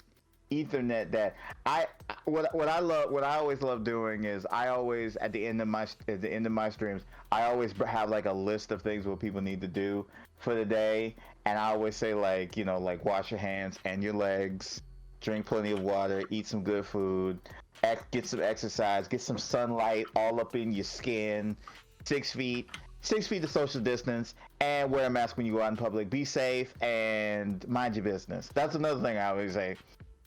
Yeah. Don't make us have to break out the tutorial because we still have that one from way back when. Wash your hands. Wash your hands. You know, I say wash your hands. And it's easy with WatchOS 7. That's the first thing. That's the first thing I always say. I say wash your hands first. I'm gonna tell you something. I showed my wife that. She's like, "Oh, I gotta have that on my watch." She says, "Yeah, you can't right now. It's on the beta. What's good?" Let's go. Let's go. Wait for the limit. Let's go. All right, thank you all so much. Again, for those who were here at the beginning of the show, thank you so much for helping me get some cobwebs knocked off, cleaned up. I'm probably gonna go and edit the show before I post it anywhere to where, hey, that 5 minutes of us talking and nobody can hear us. This is not here. Yeah, that didn't happen. Anka, which I don't think she's still here, but hey, Anka, if you are around, could really use those other scenes too. But yes, thank you everybody for tuning in, for being a part of our first show back here at twitch.tv/MajorLinux. I don't know what the Cookouts plans are at this point in time, since I'm nowhere near the higher circle anymore. So for the time being, they're all still going to be, they're going to be here on this show. We actually do have a new feed for the podcast specifically. Let me see if I can pull it up. Actually, I can just tell you, it's just Anchor/Tech-Talk-Thursdays, because, you know, I like spaces. But